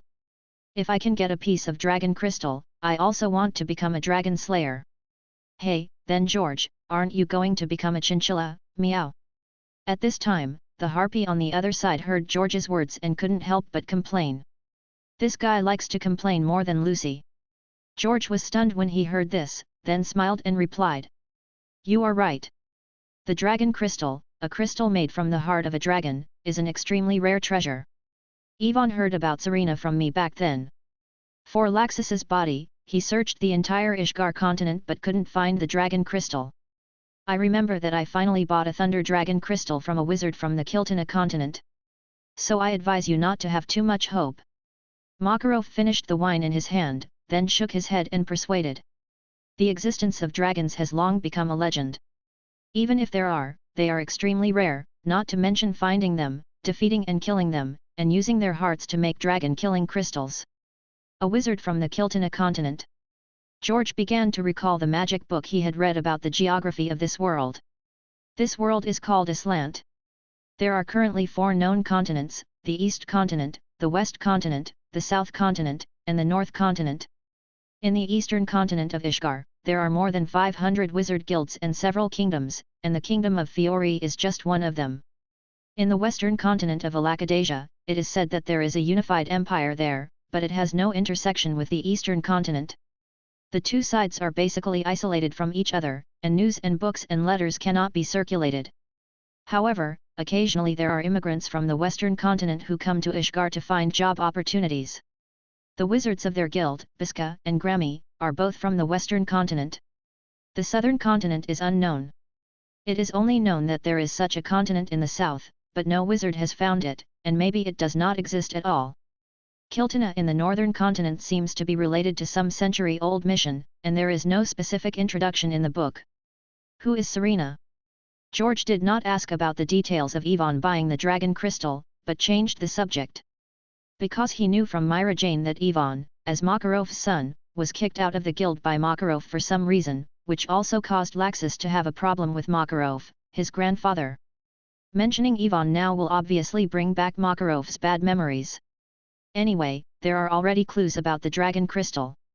When he becomes stronger in the future, he can go to Yvonne himself to ask in detail, or go directly to the northern continent to see if he can find relevant clues.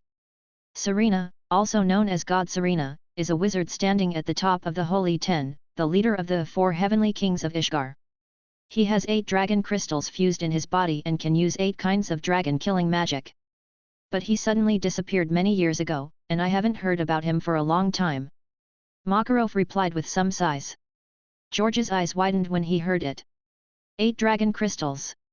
He didn't expect that this dragon crystal could not only fuse one, but also fuse so many at the same time, which made him more interested in the dragon crystal. Since 8 pieces can be fused, does that mean that 18 pieces can be fused? If he can get all the dragon crystals of different attributes and fuse them into his body, wouldn't any attribute magic he cast be dragon-killing magic, and all attribute magic can be swallowed into his stomach? Just thinking about it makes me a little excited. What's going on? I'm so sleepy. Just when George was thinking about how to get so many dragon crystals, he suddenly felt sleepy, and then his psychic power burst out instantly, driving away this abnormal sleepiness. But then he saw that the wizards of the guild fell down one by one, including the S-class wizard Urza. It's sleep magic. Is there an enemy invading the guild? George instantly spread his wings, pulled out the top-grade magic wand behind him, and pointed it at Urza at the first time. Curse! The strongest person in the guild is the president Makarov, but at this time, the president opened his eyes and obviously resisted the influence of the sleep magic by himself, so he had to remove the magic effect for Urza, who was second only to the president. Then he removed the magic effect for Natsu, Gray, and others one by one.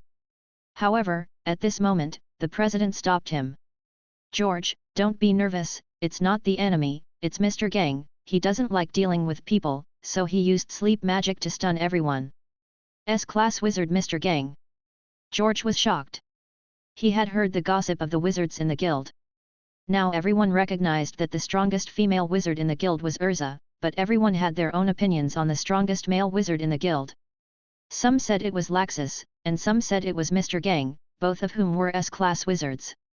Oh, there is also an S-class wizard named Gildart's Cleaver, who is recognized as the strongest wizard in Fairy Tale. It is said that this uncle took the most terrifying 100-year mission in the wizard legend and has not returned to the guild for several years. So everyone did not put him on the list of candidates for the strongest male wizard.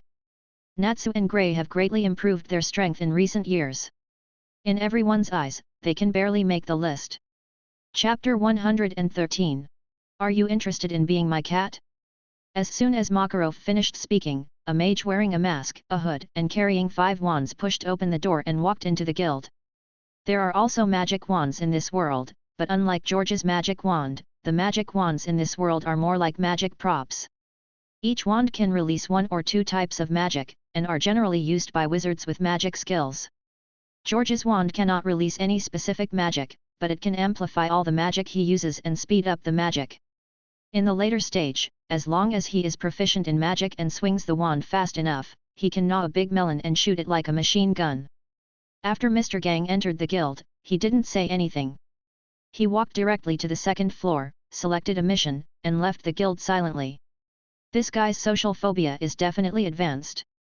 Seeing Mr. Gang disappearing at the door and everyone waking up, George couldn't help but sigh. This kind of character is really rare in the fairy tale guild. I'm going to read a book. The information about the dragon crystal has been learned from the president. After lunch, George said hello to everyone and planned to continue going to the library to study magic. That cat down there, you are very nice. Are you interested in being my cat? But just as George spread his wings, a somewhat arrogant voice suddenly came from the second floor. George looked up and saw that a wizard with blonde hair, a coat, and a lightning scar on his face had appeared on the second floor at some point. I heard that you can use repair magic, and you were able to resist the sleep magic of Mistgun just now. It's very good. You are qualified to be my cat. Laxus. Everyone screamed in surprise when they saw Laxus appearing on the second floor. And George also knew the identity of the magician on the second floor. He was the grandson of the president mentioned before, the Thunder Dragon Slayer magician who was integrated into the Dragon Crystal, and Laxa, an S-class magician. Saint Dolia. This guy is very arrogant. Hearing Lacaus's words, George shook his beard and refused directly. Not interested. At this stage, he is studying magic to improve his strength. There is no point in following Laxus out. Besides, if he wants to form a team, he will choose Urza, Lucy, and Rebby. At least the mission process is more eye-catching. Personal, I like it. Laxus was not angry when he heard George's refusal, but showed an expression of appreciation. You will always have to go out to do missions in the future. Instead of teaming up with this group of losers below, you might as well follow me, so that your strength will increase faster. Isn't it that you stay in the library every day to study magic to improve your strength faster? He wants to replace his grandfather as the guild leader of Fairy Tale. George, the cat who can repair magic, is very important to the guild. If you can win over them in advance, that would be great. Laxus, who do you think is a loser? I want to fight you. When Natsu heard what Laxus said, he immediately burst into anger, but Laxus had a look of disdain on his face. You can't even deal with someone like Urza, and you still want to duel with me. What did you say? Urza frowned and immediately had a magic sword in her hand. Although she had never fought before, she did not consider Laxus to be her opponent. Don't be impulsive, Urza, Laxus has always been like this, don't be angry. Seeing that the queen was angry and worried that the two would really fight, Grey, Lebby and others immediately stepped forward to persuade her. Fortunately, Urza always focused on the overall situation and finally put away the magic sword. But Laxus is still arrogant. Don't you understand? I am the strongest in the guild. What? I won't admit it, let's have a showdown. Natsu stepped on the table and jumped hard, wanting to jump to the second floor to compete with Laxus, but as soon as he jumped halfway, he was slapped down by the president's huge slap. You are not allowed to go to the second floor if you have not reached S level. Ha ha ha, you must have been scolded by the old man. When Laxus saw Natsu being pinned to the ground and unable to get up, he immediately laughed proudly. I will not give up the throne of being the strongest at Fairy Tale. Whether it is Urza or Mistgun, I am the strongest. Okay, Laxus, please restrain yourself. Makarov cursed helplessly. Laxus snorted and jumped off the second floor and left. But before leaving, he left a message to George. Your color matches me very well, and you will definitely be my cat in the future. Maybe if you bring me a dragon crystal, I might consider it. This was the reply given by George. If Laxus can really find a dragon crystal, or if he has relevant information, then it's not impossible to team up with Laxus. The next day, something big happened to the guild. Last night, in order to prove his strength, Natsu asked Happy to secretly go to the second floor to get an S-level mission sheet, and then kidnap Lucy to do the S-level mission together. Makarov was very angry about this and sent Grey to recover the two men and the cat. George did not ask anything about this matter. It was not something he should waste time asking about. His main task now was to learn more magic and improve his strength. Meanwhile, The Marvel Universe. Nick Fury handed the analysis and investigation report to Coulson and Black Widow, who were standing in front, and asked after they read. "What do you think? Our memory must have been manipulated." Coulson and Black Widow's answers were surprisingly consistent. As top agents who have received various professional training, they can obviously find that many details investigated in the report do not match their memories. Since they did not lie, it means that there is something wrong with their memory. This is not something difficult to understand. Let alone those mental superpowers, some organizations can achieve similar effects by hypnotizing and brainwashing through high-tech equipment. Are there any suspected targets? Nick Fury sat back in his chair and asked. Coulson thought for a while. Yes, that George. When the battle took place, only Tony's female assistant Pepper Potts and his bodyguard George were around, plus George's temperament and unrecognizable identity. He had reason to suspect that it was George who tampered with his memory. What about you? Nick Fury was not surprised and turned his head to look at Black Widow. Black Widow frowned. I don't have any suspects here. Everyone who came into contact with her at that time is dead. Before going to the base of Acre Genetics, her memory should be fine, because all kinds of surveillance and the memories of her colleagues can confirm it. After entering the base, Dr. Rice and all the guards in the base have now become charred corpses, so it is impossible that they are the ones who changed her memory. Do you suspect that the same person or the same force modified our memory? The director called her and Coulson over to question them at the same time, and they still had the same symptoms. It was obvious that he had discovered something. Chapter 114, Spellboundary. Nick Fury did not hide anything and nodded directly.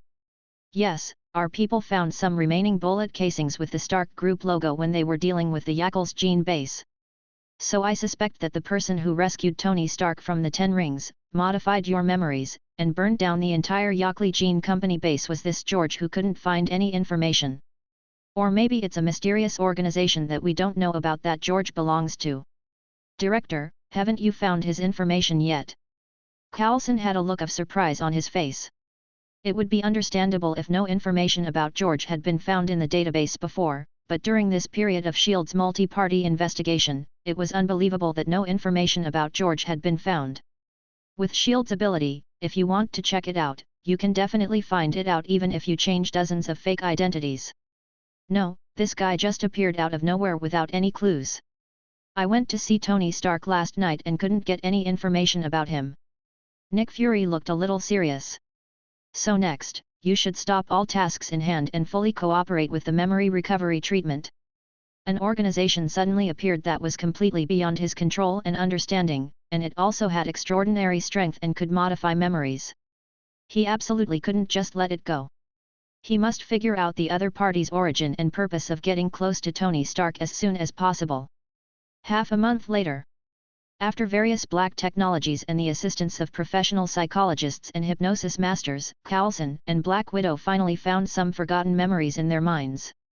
It turns out that he is a mutant created by Yakles Gene Company. No wonder we can't find any information about him.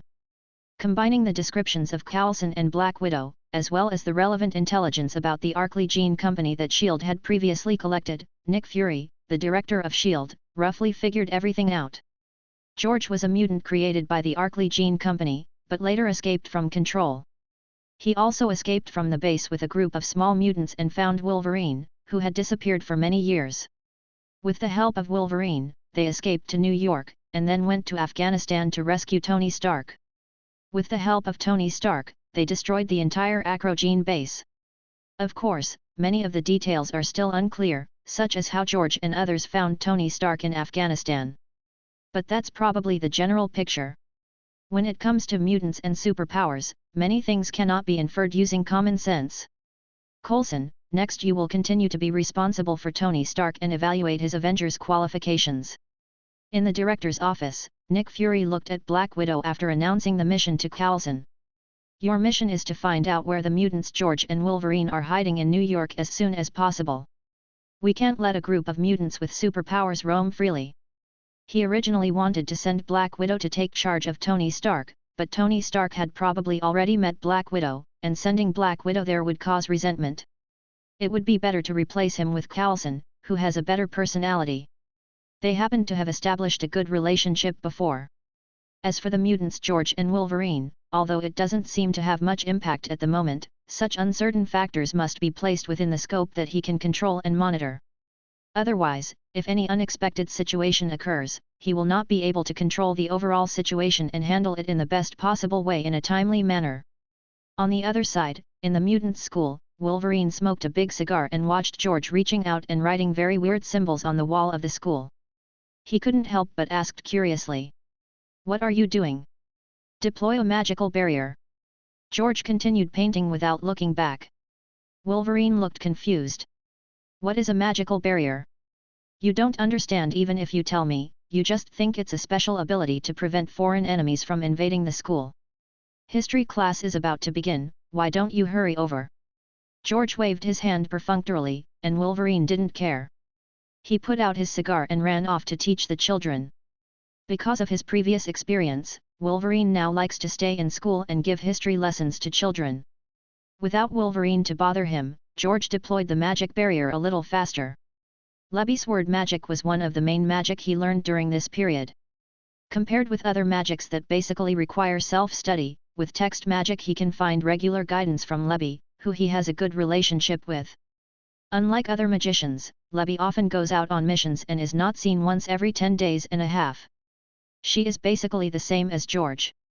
She spends a lot of time reading books in the library to accumulate magical knowledge. So George can ask her for advice every day.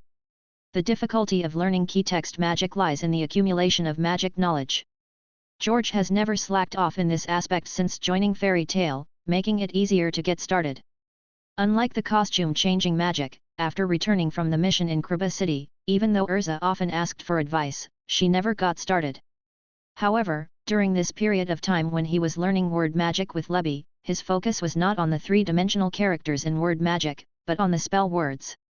Text magic is mainly divided into three categories: three-dimensional text, magic text, dark text, and demonic text. Usually, what you can learn in the library is about three-dimensional characters and magical characters. Dark characters and demonic characters are forbidden magic, and you can't find related magic books in the library. Among them, three-dimensional text mainly fights by making the text appear three-dimensionally. For example, writing fire will embody a fire attack, writing wind will embody a Chinese-style attack, and writing mute will cause the surrounding area to be muted. But precisely because there are so many types of effects displayed, it is more difficult to improve the power of each embodiment. Even after Lebby has studied it for so many years, it is still only at a medium level. George also felt that many of the magical effects could be replaced by spells from the Harbin family of magic. Therefore, he prefers to focus on the technical writing first, and he can learn the basics of three-dimensional writing first. Technological text is different from three-dimensional text. It is basically difficult to use it immediately in battle, but the effect is very good. It is a magic spell that can be written with rules on the surface of any object or space. Once completed, the spell will form an invisible barrier. If someone steps into the scope of the spell, the rules will automatically take effect, and it is difficult to break through with brute force. Only those who meet the rules of the spell can enter and exit. However, because the writing of the text is very strict, once there is a mistake or rewriting, the original rules will be invalidated or rewritten into a spell that is beneficial to the opponent. Chapter 115, The Attack of the Basilisk. What George is writing for the school now is the most basic spell text barrier. The rule he set is that only mutants can enter and exit the barrier, and non-mutants cannot enter and exit the barrier freely. Because it is the simplest spell barrier, the protection is not so strong, but it is not a big problem to stop ordinary people. He was not a professional spy or agent in his previous life. There must be many loopholes in the previous handling. Ordinary people may not find it, but professional agents and spy organizations such as S.H.I.E.L.D. and Hydra will definitely notice it. It is only a matter of time to find the mutant school by following the clues. Although he has covered the entire school with the Muggle shielding spell, it is not certain that S.H.I.E.L.D. and Hydra have any black technology equipment. The Muggles in the Harry Potter world cannot find Diagon Alley because the technology level is not high, but the Marvel world has all kinds of black technology, and it may not be impossible to crack the Muggle shielding spell. If the Muggle shielding spell is cracked at that time, this basic spell barrier can stop all agents and spies who want to sneak into the school, buying time for everyone to respond. In fact, the amplification effect of his wand in this world is not very good. Because Phoenix Girl's hair is a clone, it is not blessed by the power of the Phoenix, and the new wand made is not much stronger than the one made with the professor's hair before. So the traceless extension spell he cast in the Marvel world is far inferior to the fairy tale world and the Harry Potter world. Otherwise, he could consider directly moving the entire school to a space expanded by the traceless extension spell, which would be much safer. It is still safe now. Ordinary people can't see the school, and even if they can see it, they can't break in.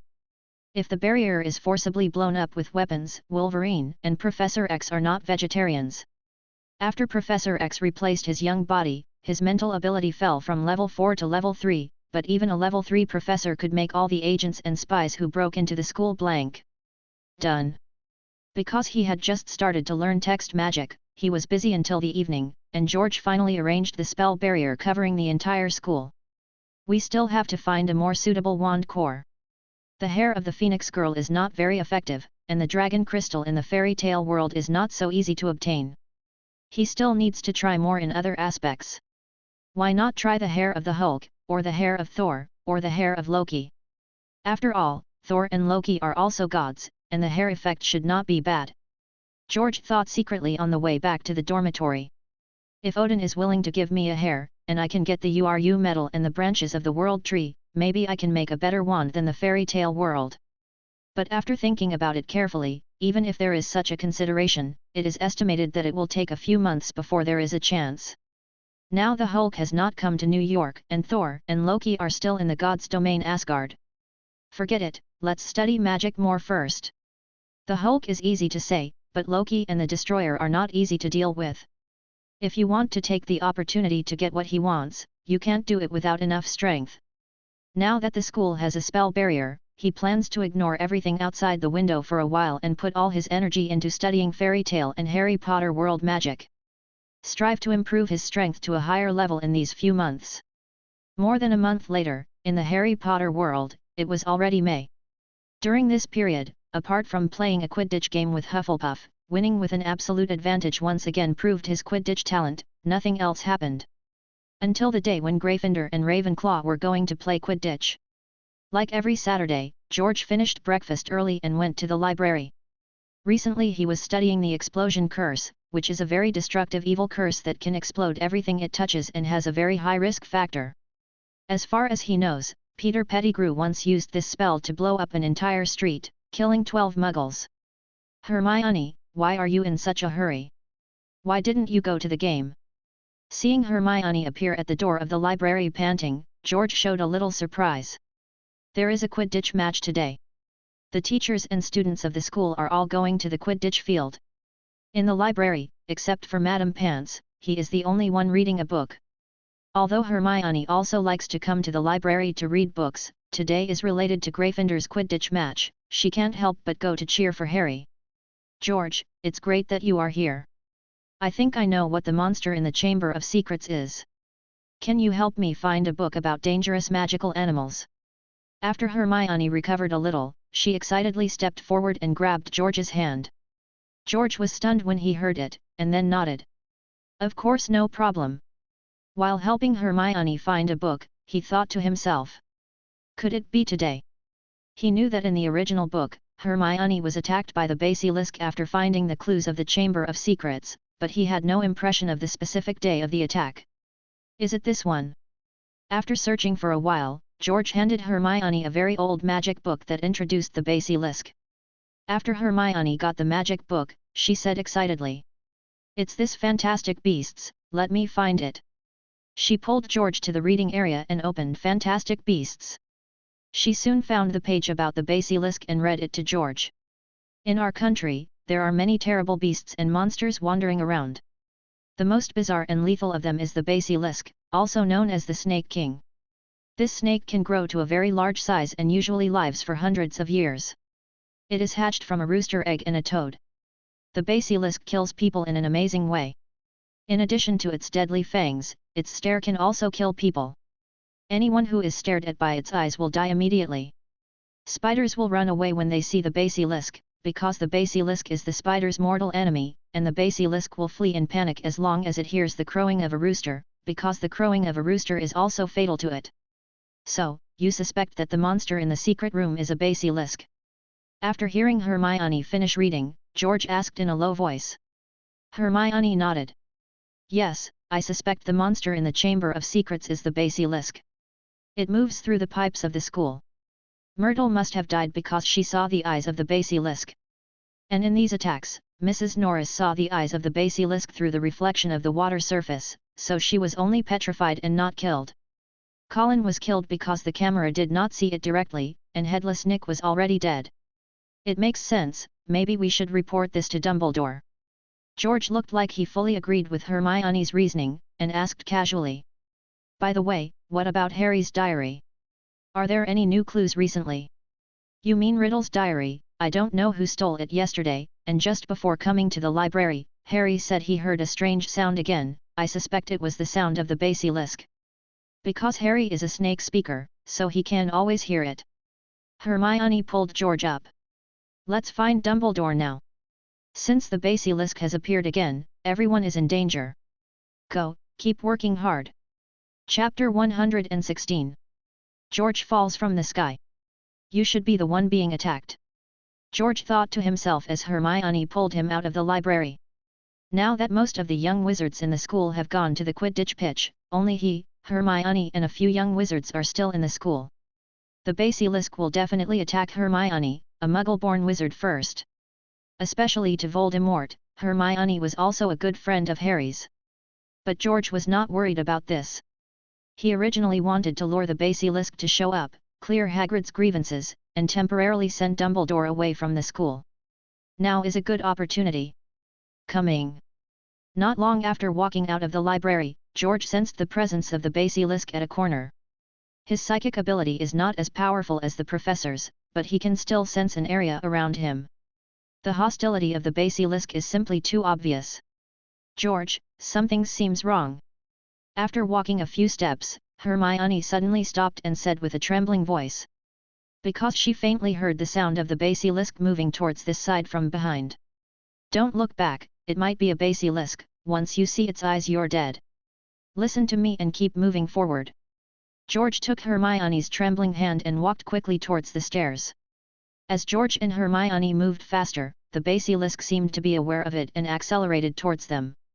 Hearing the sound getting closer and closer from behind, Hermione's legs were already a little weak, but as a little wizard of Gryffindor, she was indeed brave enough to actually say to George. George, go find Dumbledore and tell him about the basilisk, and I'll hold it back. As she said this, she actually pulled out her wand. But George grabbed Hermione's waist and took out his wand. Believe me, we can escape. Close your eyes and don't look into the eyes of the basilisk. Feeling the breath of the basilisk approaching behind him, George instantly activated his wing magic, grew a pair of white wings, hugged Hermione, and flew up, just in time to avoid the basilisk's bloody mouth. At the same time, he waved his magic wand downward. The divine edge is shadowless. A transparent sharp blade flew out of the wand and hit the head of the snake that the basilisk was about to lift. The basilisk's magical defense was astonishing. The divine edge shadowless curse did not break the defense, but it still caused it to suffer pain and lower its huge snake head. George took the opportunity to accelerate and continued flying towards the stairs. At this time, Hermione was suddenly taken flying, so she hugged George subconsciously, buried her head in his chest and exclaimed. George, can you fly? Now is not the time to talk about this. George kept flapping his wings to speed up, and the basilisk was chasing after him. In fact, the current situation is all under his control, because his flying speed has not increased to the limit at all, mainly because he is afraid that the basilisk will not be able to catch up and give up.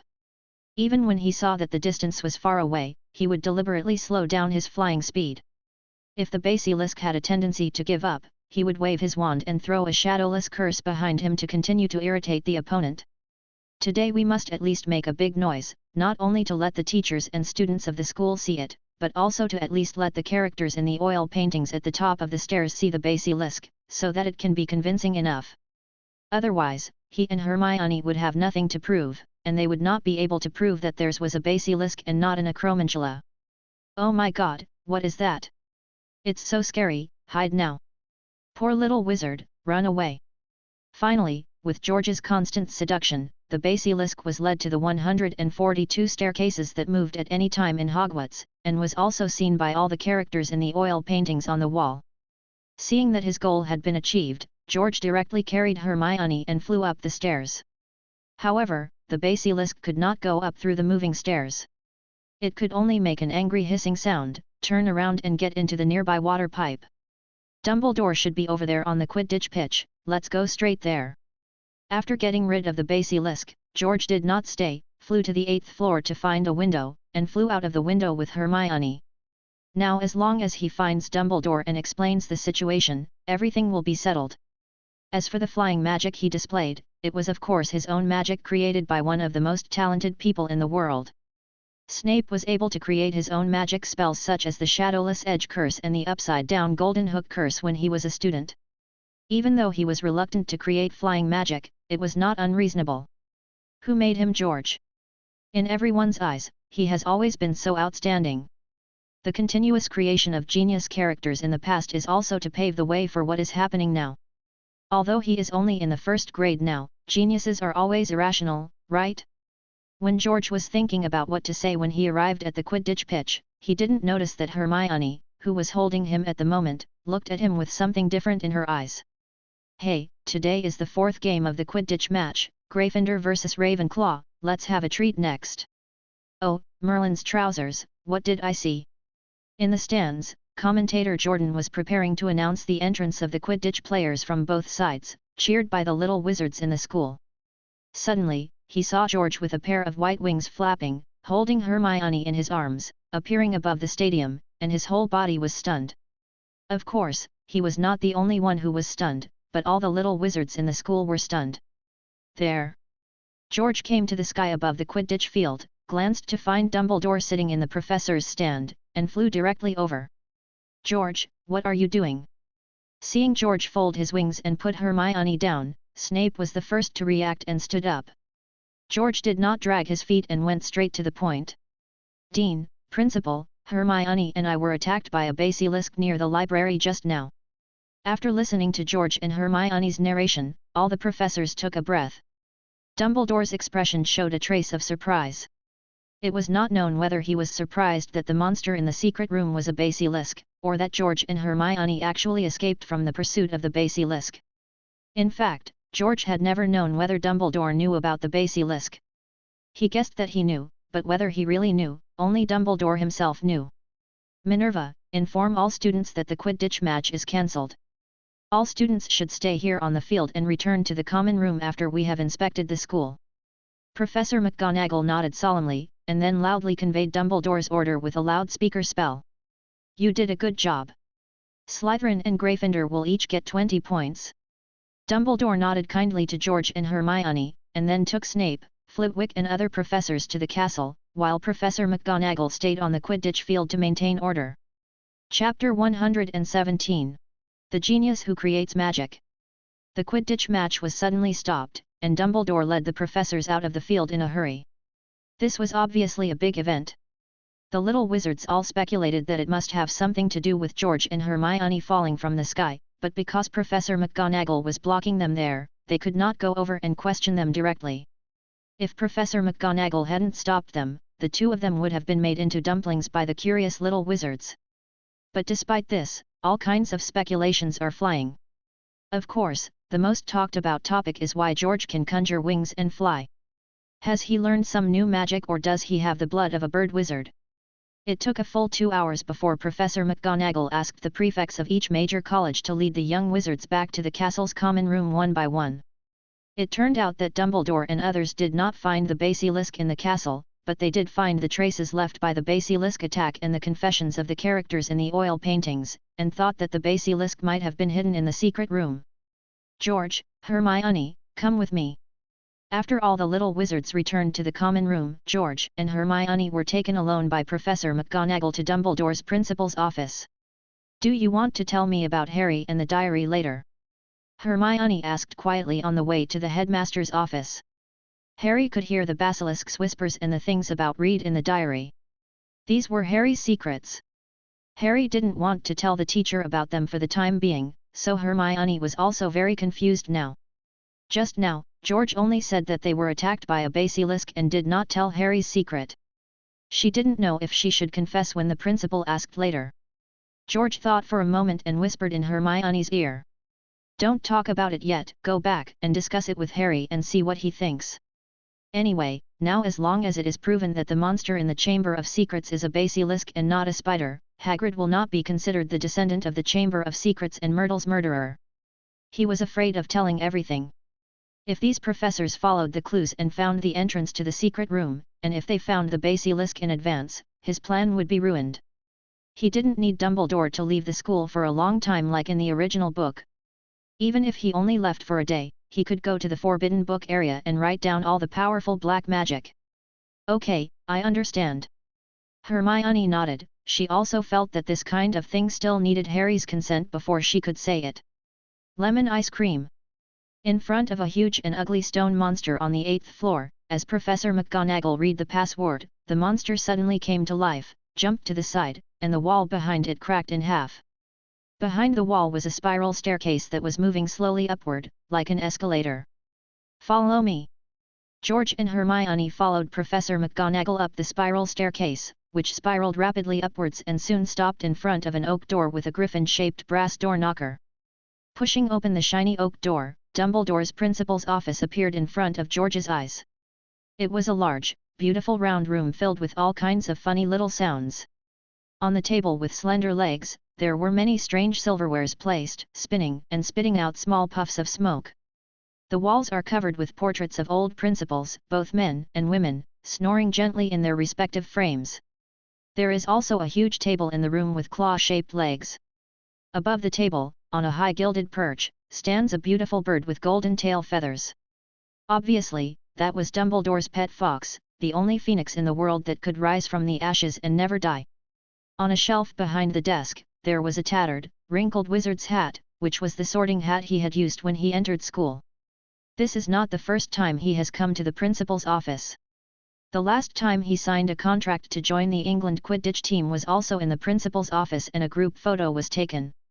At this time, Dumbledore and Snape were standing in front of the table talking. No other professors were seen. They were probably spread around the castle to prevent the basilisk from appearing again. Headmaster, George, and Miss Granger have brought it. McGonagall's voice interrupted the discussion between the two, and they turned to look at George and Hermione at the same time. Okay, everyone, sit down. George and Miss Granger, can you tell us more about the encounter with the basilisk? With a gentle tone, Dumbledore asked everyone to sit on the sofa in the narrator's office, and asked the house elf to bring 2 glasses of juice to George and Hermione. George took the juice and calmly began to tell what happened. He didn't say that Hermione found clues about the basilisk and came to the library to look for books. He just said that Hermione came to him to watch Quidditch, and then the two of them left the library and encountered a basilisk attack. He used the shadowless curse taught by Snape to resist the basilisk and escaped with Hermione. I always felt that Severus taught you such a dangerous spell a little too early. Now it seems that I was wrong. You did a good job, but where did you learn the flying magic? Dumbledore knew that Snape wanted to teach George the shadowless curse, but Snape did not say that he wanted to teach George the flying curse. He had just confirmed with Snape that Snape did not taught. The key is that the flying magic displayed by George is also different from the flying magic Snape learned from Voldemort. The flying magic that Snape learned from Voldemort was to turn the body into a black shadow and fly at high speed in the air, while George's was to grow a pair of wings behind him and then fly by flapping the wings.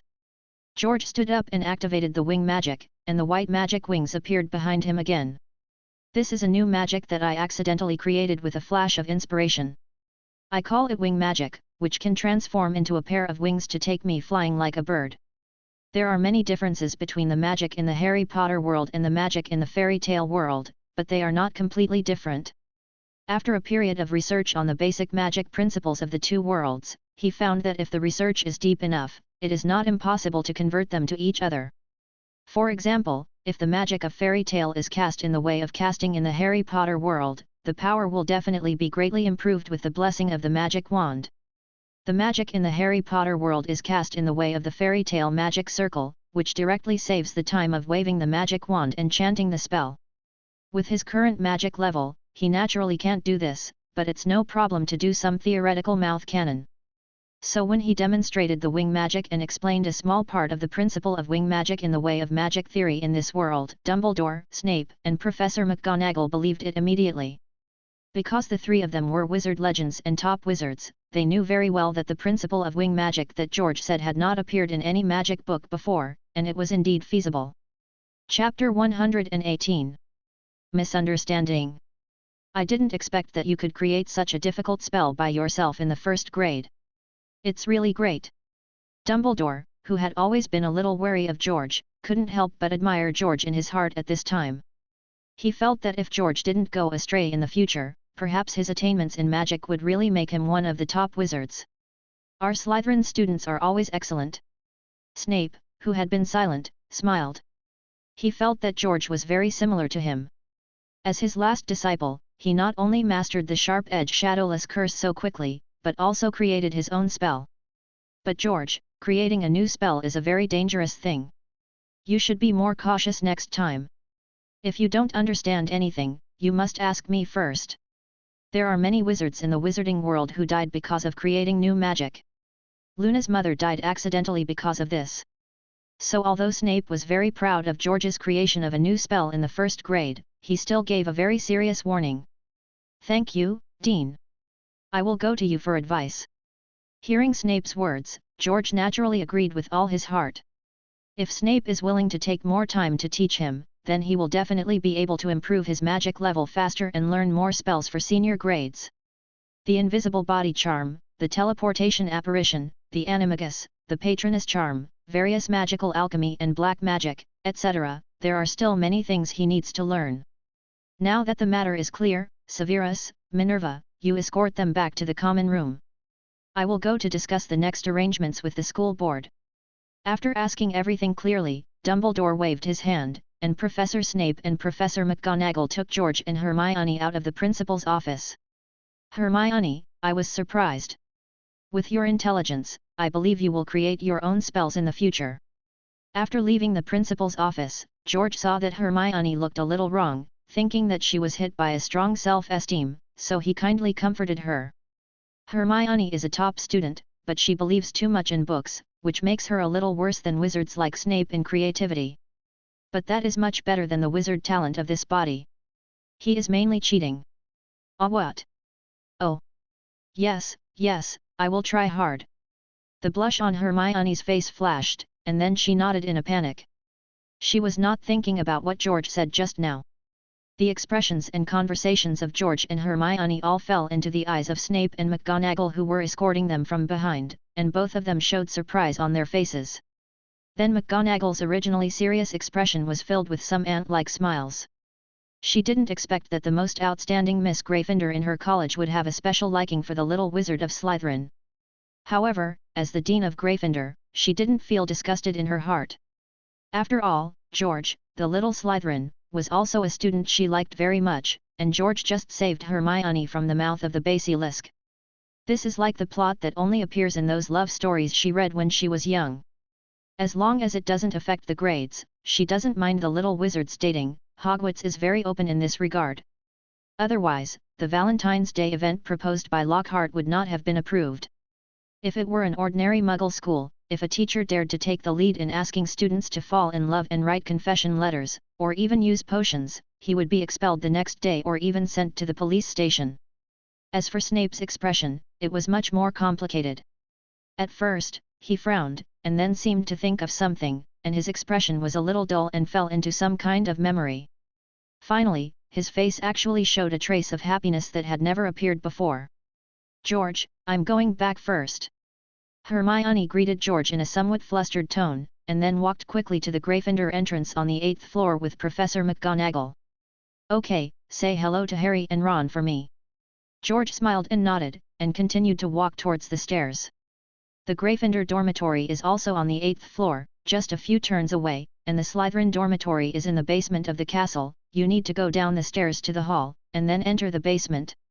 Is he scared? George didn't think much about Hermione's unusual behavior just now. His mind was full of the dark magic in the forbidden book section of the library. After returning to the door of the Slytherin common room with the usually taciturn Snape, George greeted her and was about to use the password to enter the common room when Snape suddenly said something that made him a little puzzled. "George, don't always indulge in magic. You should spend more time with her in normal times, especially across the college. It's not as convenient as being in the same college as her. If you accidentally say something hurtful, you must explain it clearly." After saying that, he turned around and left without waiting for George's reaction. George was also confused. Isn't he talking about Hermione? This is her and across the college, it's hard not to remind him of Hermione who just separated. Could it be that he thinks Hermione and I are in love? Blinking, he probably guessed what was going on. He felt that Snape might have seen the shadow of himself and the dead lily in him and Hermione. When compared like this, they do look somewhat similar. Snape was an excellent Slytherin, so was he. Lily was also the best Gryffindor at the time, and so was Hermione. Snape was a half-blood wizard, so was he. Lily was a little witch born of Muggles, and so was Hermione. Lily had a Potter at the same time, and Hermione also had a Potter at the same time, and they all had a good relationship. No wonder Snape said those things, because he didn't want him to repeat the same mistakes.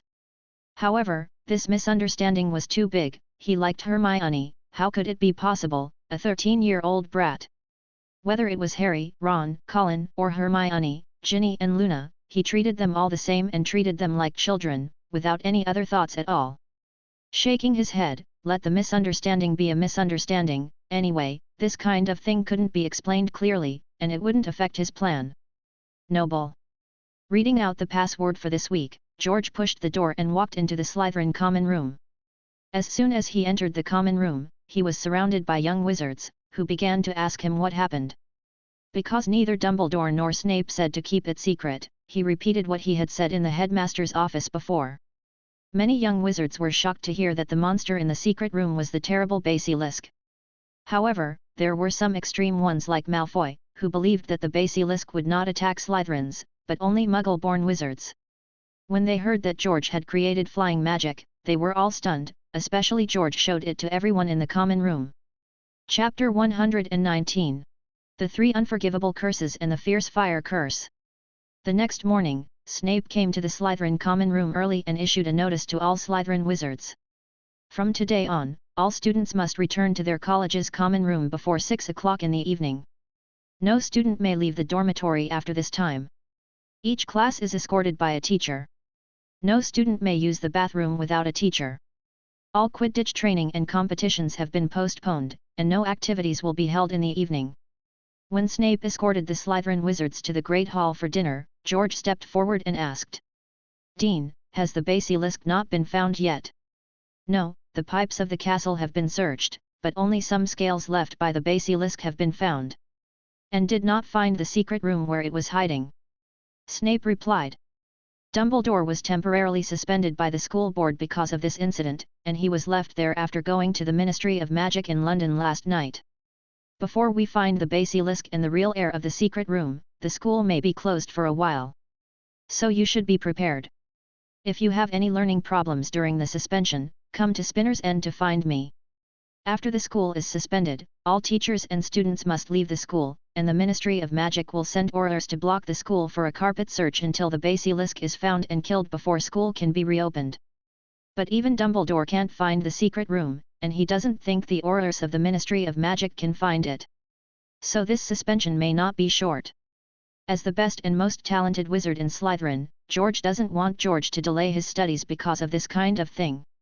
"Thank you, Dean." George nodded, with a gleam in his eyes. Dumbledore was left in London last night, which means he can secretly go to the restricted area to learn the dark arts. After finishing their meal in the Great Hall in the morning, Harry and the other two found George again. "I have decided to tell Dumbledore about the sound of the basilisk and the diary. Maybe this way we can catch the basilisk." After thinking all night, Harry made a choice. He did not intend to hide it from Dumbledore and the professors. But George shook his head. "I learned from the Dean this morning that Dumbledore has been temporarily suspended and is now detained at the Ministry of Magic in London. He is not expected to come back in a short time. This is troublesome. Dumbledore is not in school. There will probably be attacks every day in the school." Ron was shocked when he heard this, and Harry and Hermione also frowned. Dumbledore, the pillar of stability, left the school, and they immediately panicked. Seeing this, George changed the subject and said, "Let's think about it carefully in the next few days, maybe we can think of some clues. I plan to go see Hagrid later. Since it has been confirmed that the monster in the Chamber of Secrets is a basilisk and not an acromantula, then Hagrid's crime that year is not established and should not be affected." "Okay, we will go too." Hermione immediately raised her hand, which surprised Harry and Ron. Hermione is not usually so active. So after breakfast, George, Harry, and the other two went to visit Hagrid. Today is Sunday, and they don't have to go to class. From Hagrid, they learned that the Ministry of Magic came to inform Hagrid early in the morning that his punishment of being banned from using the wand was cancelled. It is said that although Dumbledore was temporarily suspended, he also provided evidence to prove that the monster in the Chamber of Secrets was not an acromantula but a basilisk. The Ministry of Magic therefore cancelled the verdict that Hagrid was a murderer and restored his right to use the wand again. Hearing this good news, Harry and the other two finally felt relieved. It was almost noon when they came back from Hagrid. George found a reason to leave the trio, found Lockhart, got a note and went to the restricted book section of the library. This time, he didn't feel like he was being watched. Killing curse, fiery curse, imperious curse, cruciatus curse, here I come. He let the Marvel world cooperate in front of the computer, and began to pick up the black magic books that he didn't dare to touch before, and copied them one by one. It was unrealistic to expect to memorize and understand those obscure black magic in one afternoon. But he could copy them all down first and study them slowly later. In this way, he copied until 5:30 in the afternoon, then he borrowed a normal magic book and left the library leisurely. In the next few days, he didn't go to the restricted book section of the library again. Once is enough, more times will easily arouse suspicion, and he has found all the spells he wants in half a day, and the next step is to slowly learn and practice. Summer came quietly, the sky of the castle and the surrounding lake turned into a light blue with purple light, and flowers as big as cabbages bloomed in the greenhouse. But the atmosphere in the castle became more and more tense. Dumbledore left, and fear was spreading rapidly in an unprecedented form. Every face in the school looked panic, and every laugh in the corridor seemed harsh, weird, and was quickly suppressed. It was another Saturday, and George secretly found an empty place in the Forbidden Forest and was practicing black magic. Sure enough, it's not that simple. At noon, he sighed and left the Forbidden Forest and walked towards the castle. Whether it is the fiery curse or the 3 unforgivable curses, they are all very advanced black magic. His efficiency of self-study is too low. But he couldn't ask any professor in the school, including Snape. Maybe, I need a master in this area. At this time, George suddenly remembered the soul of Voldemort in the diary. The soul of Voldemort in the diary was the soul that was split when he was 16 years old. Although the 16-year-old Voldemort certainly did not have as much knowledge as Voldemort himself, he felt that the 16-year-old Voldemort should have mastered a lot of black magic. It was more than enough to teach him, a novice. He didn't think about this before, because it was too dangerous for him to try to steal the diary at that time. It was easy to be discovered by Dumbledore and he might be controlled by Voldemort's soul. But now it's different. Dumbledore is still in the Ministry of Magic in London and can't come back for the time being. He has enough time to plan to steal the diary. With his current strength, especially after learning the light magic that restrains darkness and curses, it is definitely not easy for a mere soul of Voldemort to influence him. As he walked and thought, George gradually came up with a new plan in his mind. He is not a pedantic person. He has to have plans, but he also needs to know how to adapt. As his strength continues to improve, many of his original plans must be changed according to the changes in his strength in order to improve his strength more efficiently. Chapter 120. Sneaking into the girls' dormitory. Ginny, what's wrong? You feel like you've been feeling very lethargic lately. During the flying lesson on Thursday afternoon, George smiled and walked next to Ginny, who was sitting alone against a big tree. Ginny loves flying lessons the most, and she has the craziest fun every time she takes flying lessons. However, recently, Ginny has no energy even during flying lessons. George, do you think a person will be forgiven if she makes a mistake that she did not intend? Seeing George coming, Ginny asked in confusion. George thought for a moment and replied. It depends on whether she is brave enough. It is not terrible if a person makes mistakes. No one is immune to mistakes. Even Dumbledore is said to have made many mistakes when he was young. But after realizing that she made a mistake, if she can bravely admit it and correct it in time, then she will definitely be forgiven. Really? As long as you correct it in time, you can be forgiven. Ginny's eyes suddenly burst into hope. Before school started, she found a magical notebook among the old books she bought. No matter what she wrote in it, the notebook would reply to her and provide her with useful advice. So she trusted the diary more and more, chatting with it every day and telling it all her secrets. Until one day, she found that her body began to lose control, and she even opened the secret room and released a basilisk to attack her classmates. She realized that there might be something wrong with the diary, so she secretly threw the diary into the bathroom, hoping that the sewer would flush it away, but Harry picked it up. Worried that Harry knew the secrets she had in the diary and the mistakes she had made, she went to the boys' dormitory and stole the diary. But in recent days, she found that she seemed to be controlled again, and even released a basilisk that almost killed her good friends George and Hermione, causing the Principal Dumbledore to be suspended. By the way, this is a bookmark I bought in Diagon Alley for Christmas. According to the boss, it can resist black magic and prevent curses, and bring good luck to its owner. Give it to you. George took out a butterfly-shaped iron bookmark from his wizard robe and handed it to Ginny. Ginny took the bookmark and finally a smile appeared on her face. Thank you, George, I like this bookmark very much. You still look cuter when you smile. George reached out and ruffled Ginny's hair, then stood up and left. Ginny looked at George's leaving figure and touched her hair. For some reason, there was a hint of blush on her face. At night, in the Gryffindor girls' dormitory, Ginny put the butterfly bookmark that George gave her into the terrible notebook. She hoped that the bookmark that George gave her could resist the diary's control over her. Tomorrow morning, I will tell Harry and the others everything. Putting the diary in the box under the bed, Ginny had already made a decision in her heart. George's words today gave her courage. At 2 o'clock in the morning, in the Slytherin boys' dormitory, George suddenly opened his eyes and sat up, then picked up his wand and pointed it at the 3 other little wizards in the same dormitory, and quickly cast 3 identical spells. Collapse. Although the 3 little wizards didn't have the habit of getting up at night, to be on the safe side, George thought it was better to give each of them a sleeping spell. He quietly left the Slytherin dormitory and came to a deserted corner outside the castle. A magic circle flashed across his body, and his size immediately expanded from a child to a figure that was taller than a normal adult. Then he pointed the wand at himself. Gorgeous transformation. The pajamas that were stretched to the point of bursting quickly turned into standard night clothes with only one pair of eyes exposed.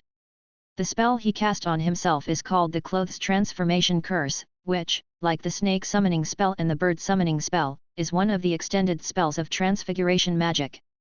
It was a spell he learned in a magic book called How to Become an Elegant Wizard in the library.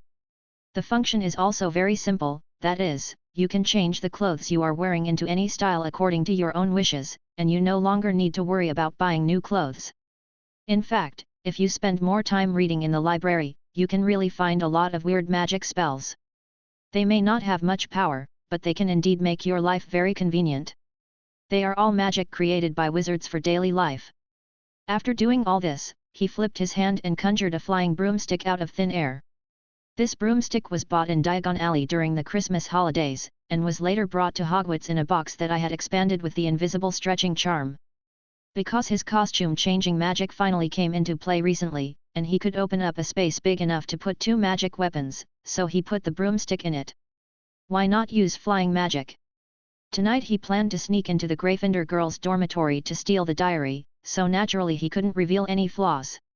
He got on his broomstick and flew directly to the Gryffindor Tower on the 8th floor. Based on the magnetic mark he had left on the butterfly, he quickly found the location of Ginny's girls' dormitory. The stairs at the entrance to all the girls' dormitories at Hogwarts have been cast with special magic, making it impossible for boys to enter. So if he wanted to sneak into the girls' dormitory and steal the diary, he couldn't enter from the common room and had to find the entrance from outside the tower. However, there is no magic at the entrance staircase of the Hogwarts boys' dormitory, so girls can enter and exit at will. Because of this, he is often mistakenly broken into the dormitory by girls of the same grade and senior grade with various excuses, which leads to him reading books in the library or an abandoned classroom in the basement.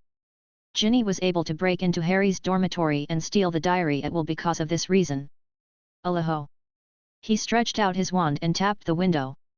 After hearing a pop, he put away his flying broom and carefully pushed the window open and walked in. It seems that I found it right. Seeing Ginny sleeping soundly on the bed, George followed his induction and soon found the specific location of the metal butterfly. Sure enough. Carefully taking out the tattered diary from the box under the bed, a smile appeared on his face. The main purpose of those words said during the day was to let Ginny clip the metal butterfly bookmark in the diary for him to find it. Otherwise, he would have to search for a while after entering, which simply increased the risk of exposure. He threw Voldemort's diary directly into the dressing room. He did not leave through the window immediately, but pushed the door and walked out of the dormitory, heading towards the higher grade girls' dormitory. People always trust their own inferences the most. He planned to set up another maze to prevent his identity from being guessed. Dumbledore is too smart. If he doesn't make a few more preparations, he might not be able to fool him. Chapter 121. 100% heart-piercing dragon claw hand. Let's choose the 7th grade. It's reasonable for an adult. George found a room with a 7th grade sign and pushed the door carefully. This is a 4-person dormitory, where 4 7th grade witches are sleeping soundly. You actually have this hobby, then it's you, and you're right next to the window. Glancing at the 4 7th grade witches, George walked to the blonde witch who was half covered with a blanket, revealing her fair skin, and seemed not to be wearing pajamas. Sorry. Muttering to himself, he raised his hands and quickly grabbed the other party. Watch out, 100% heart-piercing dragon claw hand. Ah, pervert! A scream that resounded throughout the Gryffindor dormitory suddenly rang out, and a black shadow quickly jumped out of the window of the 8th floor tower, riding a flying broom and disappeared into the night in the blink of an eye. I shouldn't be suspected now. 10 minutes later, George, who had returned to his normal body shape and pajamas, returned to the Slytherin dormitory. After removing the sleeping spell from his 3 roommates, he closed his eyes and fell asleep. The next morning, as soon as he arrived at the auditorium, he heard the gossip of the little wizards around him. Have you heard that a perverted senior wizard sneaked into the Gryffindor girls' dormitory in the early hours of yesterday morning? Is it true? Is there such a thing? How can I lie to you? Several professors thought that the basilisk attacked the students again, so they rushed over at the first time. As a result, a 7th-year student was stripped naked. There is such a thing. Have you found out who did it? No, the pervert finally escaped through the window on a flying broom. I guess it must be done by the 7th-year boys in Gryffindor. They are the closest. It seems not. Professor McGonagall and Professor Snape searched the Gryffindor boys' dormitory at the time, and everyone was there. And according to the description of the 7th-year girl, the other party is very tall and may not be a wizard in the school. Maybe he came from Hogsmeade. Stripping clothes, that thing is not what I did, that's her hobby. George listened to the gossip of the little wizards and shook his head secretly, but he was still in a good mood. Because the professors in the school didn't seem to suspect the lower grade students. Ginny's diary was stolen, and this matter could not be concealed in the end. At that time, all the wizards in the school would be suspected. But if he did this, everyone would think that the one who stole the book and attacked the 7th-year witch was the same wizard. After all, the time was exactly the same. Everyone would think that the wizard from the senior grade or outside the school originally intended to steal the book, but later he was tempted by the beauty and fled in a hurry after being discovered. If you think more deeply, you will also think that the attack on the 7th-year witch was to steal the book as a cover. But no one would have thought that it was him, a first-year boy wizard who was both good in character and learning, who was attacked by the basilisk. There were 2 potions classes on Friday morning, and the class was normal. At noon, just after lunch in the Great Hall, he was dragged to the bathroom of Moaning Myrtle on the 3rd floor by Harry, the 3 of them and Ginny. What are you doing here? George pretended to be puzzled. Harry took a deep breath and said. George, Ginny told us something. We may know where the entrance to the Chamber of Secrets is. George, I don't want to lie to you. I was just very scared at the time. But you are right. We should not escape when we do something wrong. We should face it bravely. In fact, Ginny stepped forward and repeated her experience again. So you want Harry to try to open the entrance to the Chamber of Secrets with the words of the parrot? George pretended to be shocked at first, then asked. Hermione nodded. Yes, if Harry uses the parrot to open the entrance to the Chamber of Secrets, then we will immediately notify the professors and let them deal with the basilisk inside. This way, no one will be hurt again, and Dumbledore can come back. Then let's try it. If we don't try it, we will tell the professors directly. I guess they won't believe it. After a little thought, George agreed with Harry and others' plan. Anyway, the basilisk can't run out just by opening the entrance. There is still a big door at the innermost. It was just right. When the time came, he would let the professors deal with the basilisk, and he wouldn't have to worry about it anymore. It was both safe and secure. Harry followed Ginny's instructions and walked to the side of the pool, and said to a copper faucet with a small snake engraved on it. Turn it on. The entire pool did not change at all. Harry, you have to speak in serpentine language, not human language. Ron reminded nervously. George protected Ginny and Hermione behind him. If there is any danger later, hold on to me. In fact, he knew there was no danger at all, but he had to pretend to be so, otherwise it would seem abnormal. Harry and Ron asked him to come here not only because they trusted him, but also because they valued his strength and could protect them in case of an accident. George was the only little wizard who had escaped from the basilisk. Not only did he escape, but he also saved Hermione. This naturally made Harry and the others feel very safe. Ginny and Hermione grabbed George's wizard robes on the left and right, and nodded shyly. But the two girls were not easy to deal with. They each quietly took out their wands, intending to cast their best spells together if anything dangerous came out. In fact, Ginny also knew that there was another door inside, and it was impossible for a basilisk to come out. She also told Harry and the others, but they were still nervous. That was the secret room left by Slytherin 1,000 years ago. It was a basilisk that would kill anyone who stared at it. Open it. Harry closed his eyes and brooded for a while, and the next time he spoke, he made a hissing sound like a snake. Suddenly, the faucet emitted a dazzling white light and began to rotate rapidly. Then, the pool also moved, and then slowly disappeared, revealing a very thick water pipe that could accommodate a person. I'll guard here, you go and notify the deans and professors to come over. Seeing the entrance to the secret room appear, George immediately took out his wand and pointed at the entrance, saying to everyone, I can fly. Even if the basilisk really appears, it can't catch me. Harry and the other three looked at each other, then took their short legs and ran to the offices of the deans at the fastest speed. If Voldemort knew, he would be very angry. Seeing Harry and the other three leave, George thought about the notebook in his changing space and laughed secretly. This 16-year-old Voldemort finally gained Ginny's trust and gradually controlled Ginny's actions. In more than half a month, he can directly take over Ginny's body and revive. Now he has completely messed it up, and even the killer basilisk will be beaten to death by the professors soon. Chapter 122. The basilisk being surrounded and beaten. 15 minutes later, under the leadership of the 4 Harrys, all the teachers in the school, including the incompetent Lockhart, gathered in Moaning Myrtle's bathroom on the 3rd floor. This is really the entrance to the basilisk. Looking at the thick water pipe leading downward, Snape stepped forward and picked up a palm-sized snake scale from the mouth of the pipe, with a solemn look on his face. Mag pulled out the wand and said very firmly, Since it is confirmed that it is the entrance of the basilisk, let's go down together and deal with the basilisk. We can't let it continue to harm the students.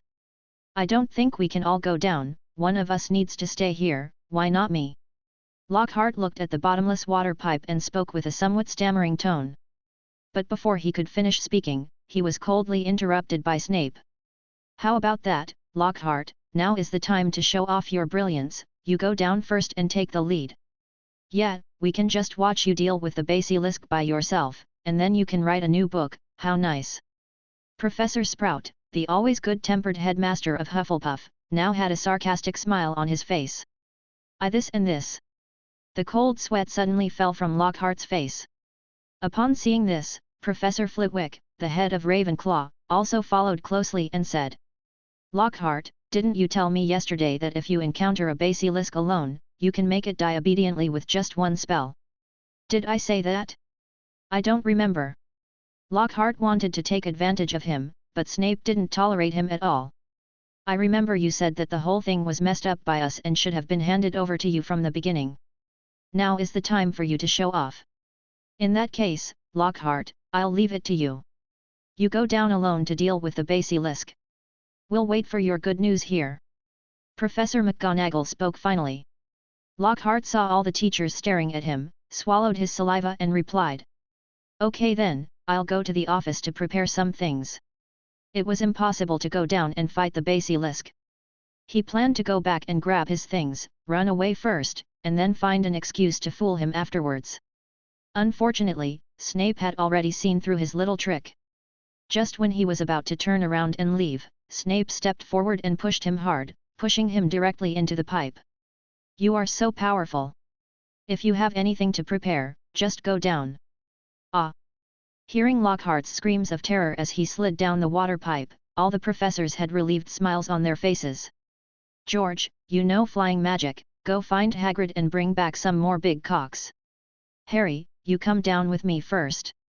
As the sound of Lockhart landing safely came from the depths of the water pipe, Snape turned around and told George something, and then turned into a black shadow and flew under the water pipe with Harry. According to Ginny, there is a door inside that requires Harry to use Parseltongue to open. And because it had been determined that the monster in the secret room was a basilisk, McGonagall had already asked Hagrid to buy big roosters and prepare them to be placed on various floors of Hogwarts Castle. Now that the big rooster Hagrid has bought a lot, he just asked George to get it to deal with the basilisk. The only weakness of the basilisk is the crow of the big rooster. With the help of the big rooster, killing the basilisk becomes not so difficult.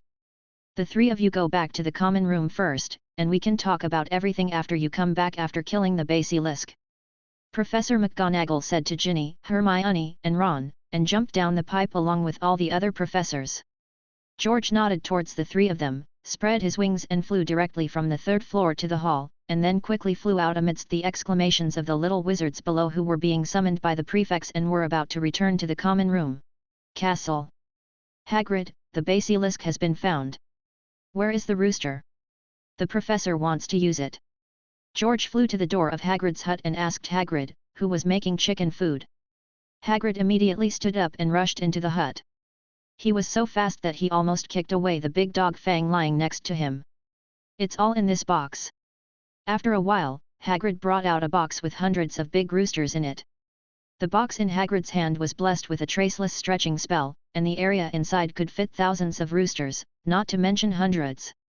However, this was not Hagrid's private modification, but was sent from the Ministry of Magic. Although the Ministry of Magic temporarily suspended Dumbledore because of Malfoy's movements, they were not at all concerned about the safety of the students. After knowing that the monster in the secret room was a basilisk, he specially approved this box to contain the rooster. So many, now the basilisk should be happy. When George saw the number of roosters in the box, he suddenly said a few words of silence for the basilisk. Even the 1000-year-old basilisk would probably be frightened to death this time, and it would be better to die under Harry's sword. Picking up the box, George flapped his wings and quickly returned to the third floor of the castle. However, at this time, none of Ron, Hermione, and Ginny obeyed and returned to the common room. They were all still standing at the entrance of the pipe, waiting anxiously. All I can say is that they are all Gryffindors. I'm going down, don't worry, it should be solved soon. Holding a box containing 100 big roosters, George said hello to the 3 roosters, then jumped into the pipe and slid along the pipe to the bottom. There was a tunnel at the bottom of the pipe. After walking along the tunnel for a while, he finally saw Professor Snape and the others after passing by the oversized snake skin shed by a basilisk. Here's Hagrid's cock ready. George handed the box to Snape. Snape took a look at it and said to Harry, Potter, let's begin.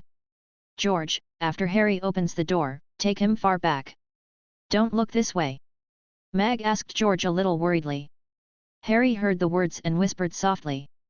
I'm 1 year older than George, and 1 grade above him. But you're not as good as him, let's get started, you idiot, now is not the time for you to be jealous. Snape, standing next to Harry, ordered mercilessly. I'm not jealous. Harry retorted angrily, but he still faced the 2 entwined stone snake carvings on the wall in front of him and said in snake language. Open. The emeralds in the stone snake's eyes lit up with green magical light, and the wall immediately cracked, revealing a very dimly lit room. This room is surprisingly spacious and at least as high as 3 floors. It is filled with large pillars decorated with snake sculptures. At the end of the pillar is a huge stone statue of a wizard. It is Slytherin, one of the 4 founders of Hogwarts Academy. George, take him back. The moment the wall cracked, Snape pulled Harry behind him and said to George. Chapter 123. The Strength of the Professors. Harry, let's retreat. George did not go in with the professors, but took Harry away from the door very obediently. At this moment, just wait quietly for the result. A moment later, a chaotic sound came from the room in the distance, including the sound of roosters crowing, the basilisk's terrified screams, and the sound of professors casting spells. Close your eyes tightly. God of Swords. Thunder explosion. Super armor protection. Eye disease curse seals the strongest ability of the basilisk, explosion curse blows it away, God of Swords and Shadows finishes it off, and super armor curse protects everyone from being counterattacked by the basilisk. I'm afraid that even without the rooster, this basilisk is not the opponent of the professors. George listened to the movement in the room and couldn't help sighing in his heart. Except for the fake like Lockhart, the wizards in the Hogwarts teaching team are the top wizards in the entire wizarding world. Even Sybil Trelawney, the divination professor who was crazy most of the time and could only talk nonsense in class, was the great-great-granddaughter of the true prophet Cassandra Trelawney. George waited until the noise in the room ended before he took Harry over. At this time, the huge snake body of the basilisk was lying on the ground in some pieces, and it was obviously dead. The professors were unharmed and used magic to collect the scattered roosters and put them back into the box. Dean, I am very interested in magical animals.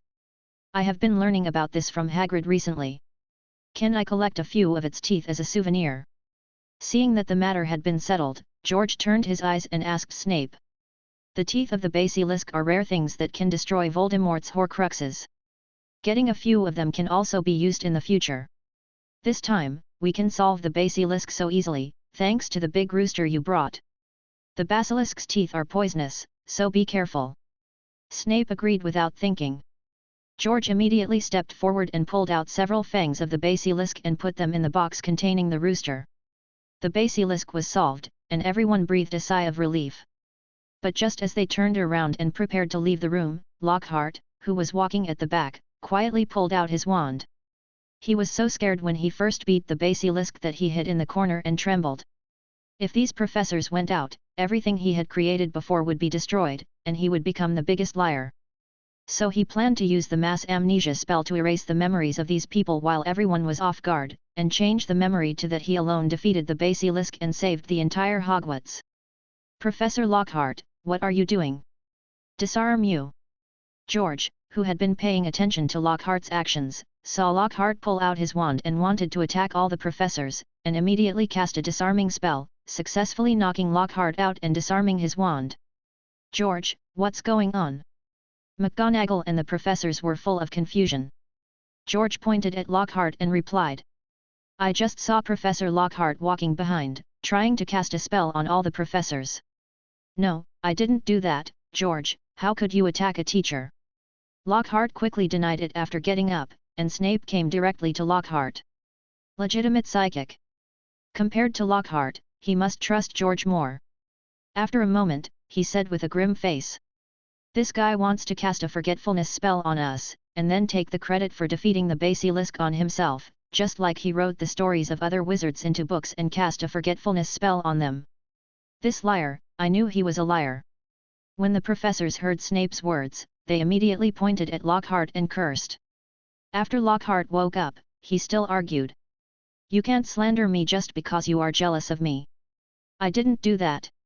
Imprison him quickly. Snape pointed his wand at Lockhart, and a rope appeared out of thin air, tying Lockhart up tightly like a snake. You'd better wait to tell the Aurors of the Ministry of Magic these words. If they don't admit it, I will provide them with a few drops of truth serum as a friendly gesture. I'm sorry, Lockhart. Although you have written a lot of notes for me, I can't let you erase your memory. George saw Lockhart's desperate face and said secretly in his heart. In fact, if Lockhart didn't want to erase everyone's memory in the end, he wouldn't touch Lockhart because Lockhart often wrote notes for him. It has nothing to do with him whether Lockhart erased the memories of many wizards and claimed their experiences as his own to publish novels. If Lockhart is kept, he can continue to take notes to read books in the restricted area in the future. Unfortunately, Lockhart wanted to erase everyone's memory, including him, so he couldn't just leave it alone.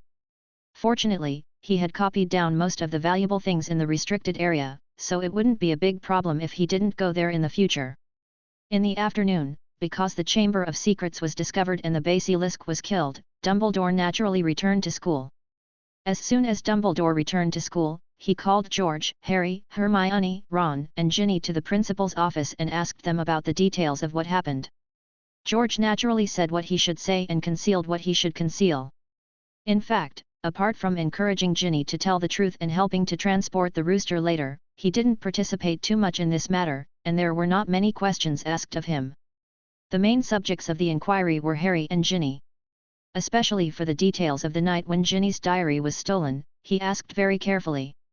Obviously, Dumbledore did not want Voldemort's diary to be lost. But he did not get any clues. The key is that when Ginny described it, for some reason she did not mention that she put the butterfly bookmark in the diary. George thought she might have forgotten this little detail. Even if Ginny said it, it would be nothing. Who would have thought that he could locate the position of the bookmark by magnetism? Magnetism is a superpower, just like the power of science, it is not in the wizard system. No matter how deep Dumbledore's research on magic is, he can't see any flaws.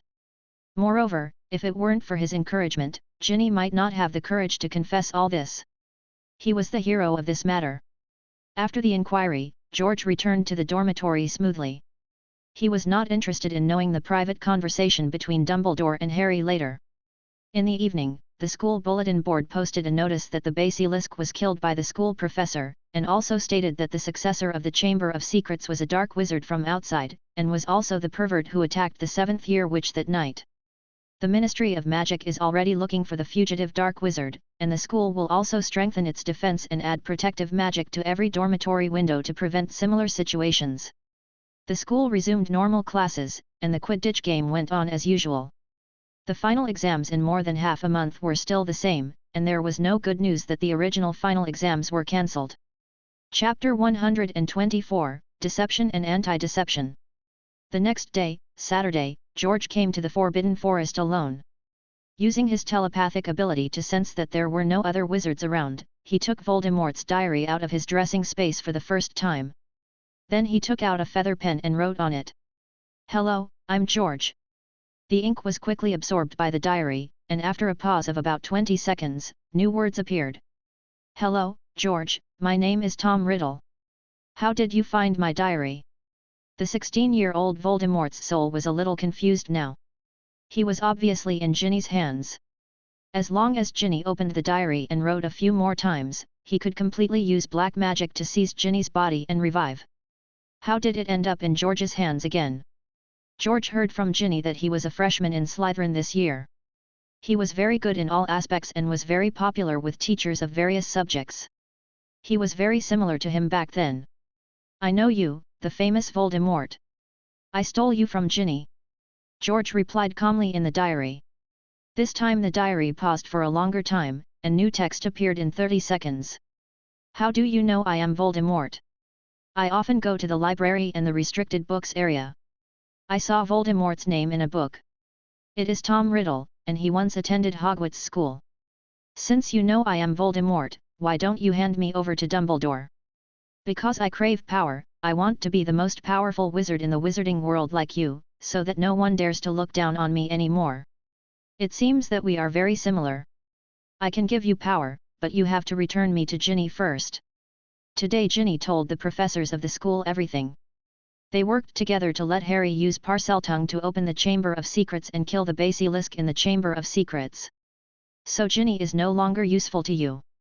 As long as you are willing to teach me magic, there are some things I can do for you." This time the diary was silent for a full minute before showing new text. "What kind of magic do you want to learn?"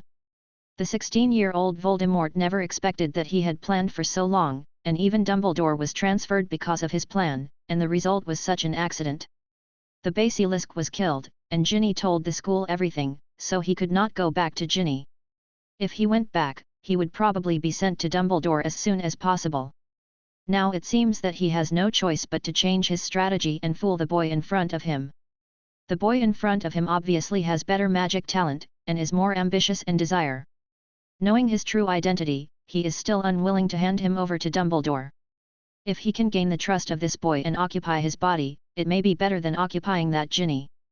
I secretly learned the 3 unforgivable curses and the fiery curse from the restricted book area, but the progress of learning is very slow.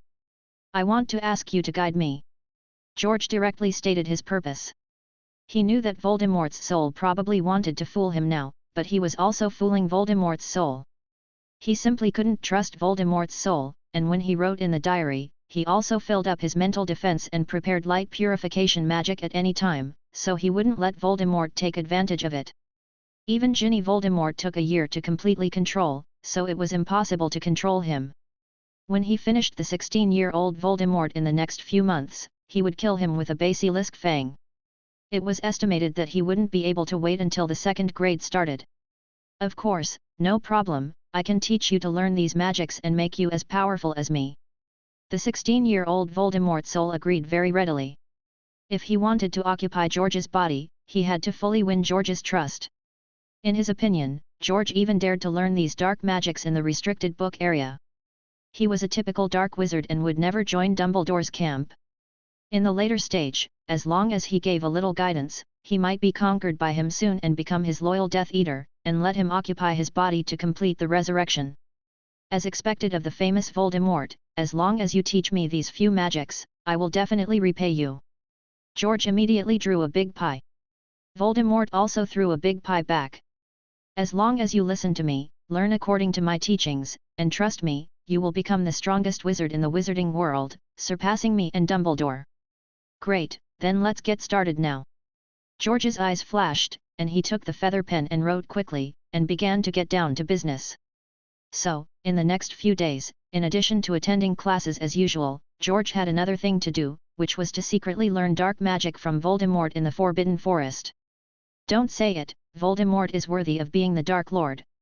Even if he was only a 16-year-old soul, George's dark magic level was rising rapidly under his guidance. But what the 16-year-old Voldemort didn't know was that the faster he taught, the faster his death would come. At the same time, near the Marvel World Mutant School, an extraordinary guest came today. Strange, how could there be none? The Black Widow, dressed in sportswear, finally realized something was wrong after running past the entrance of the mutant school for the 4th time. After Director Nick Fury gave her the task of investigating George and the mutants, she had been looking for the hiding place of George and others. After a long period of investigation and access to monitoring satellites, she finally locked on the former mutant school. On the one hand, based on the information, she felt that the former mutant school seemed very suitable for George to hide with mutant children for a long time, both from a rational and emotional perspective. On the other hand, satellites and surveillance also captured George and Wolverine's faces appearing near the mutant school many times. However, when she planned to come here to explore today, she found that she could not find the castle of the mutant school that was clearly on the map. It was as if the school disappeared out of thin air. This confirms my judgment. It was estimated that only the magical superpowers of mutants could do this, which allowed her to pass by 4 times in a row and still not find the location of the school. This also shows that there was nothing wrong with her previous judgment. It's a bit troublesome, but it's nothing. The Black Widow did not continue to wander around, but retreated first.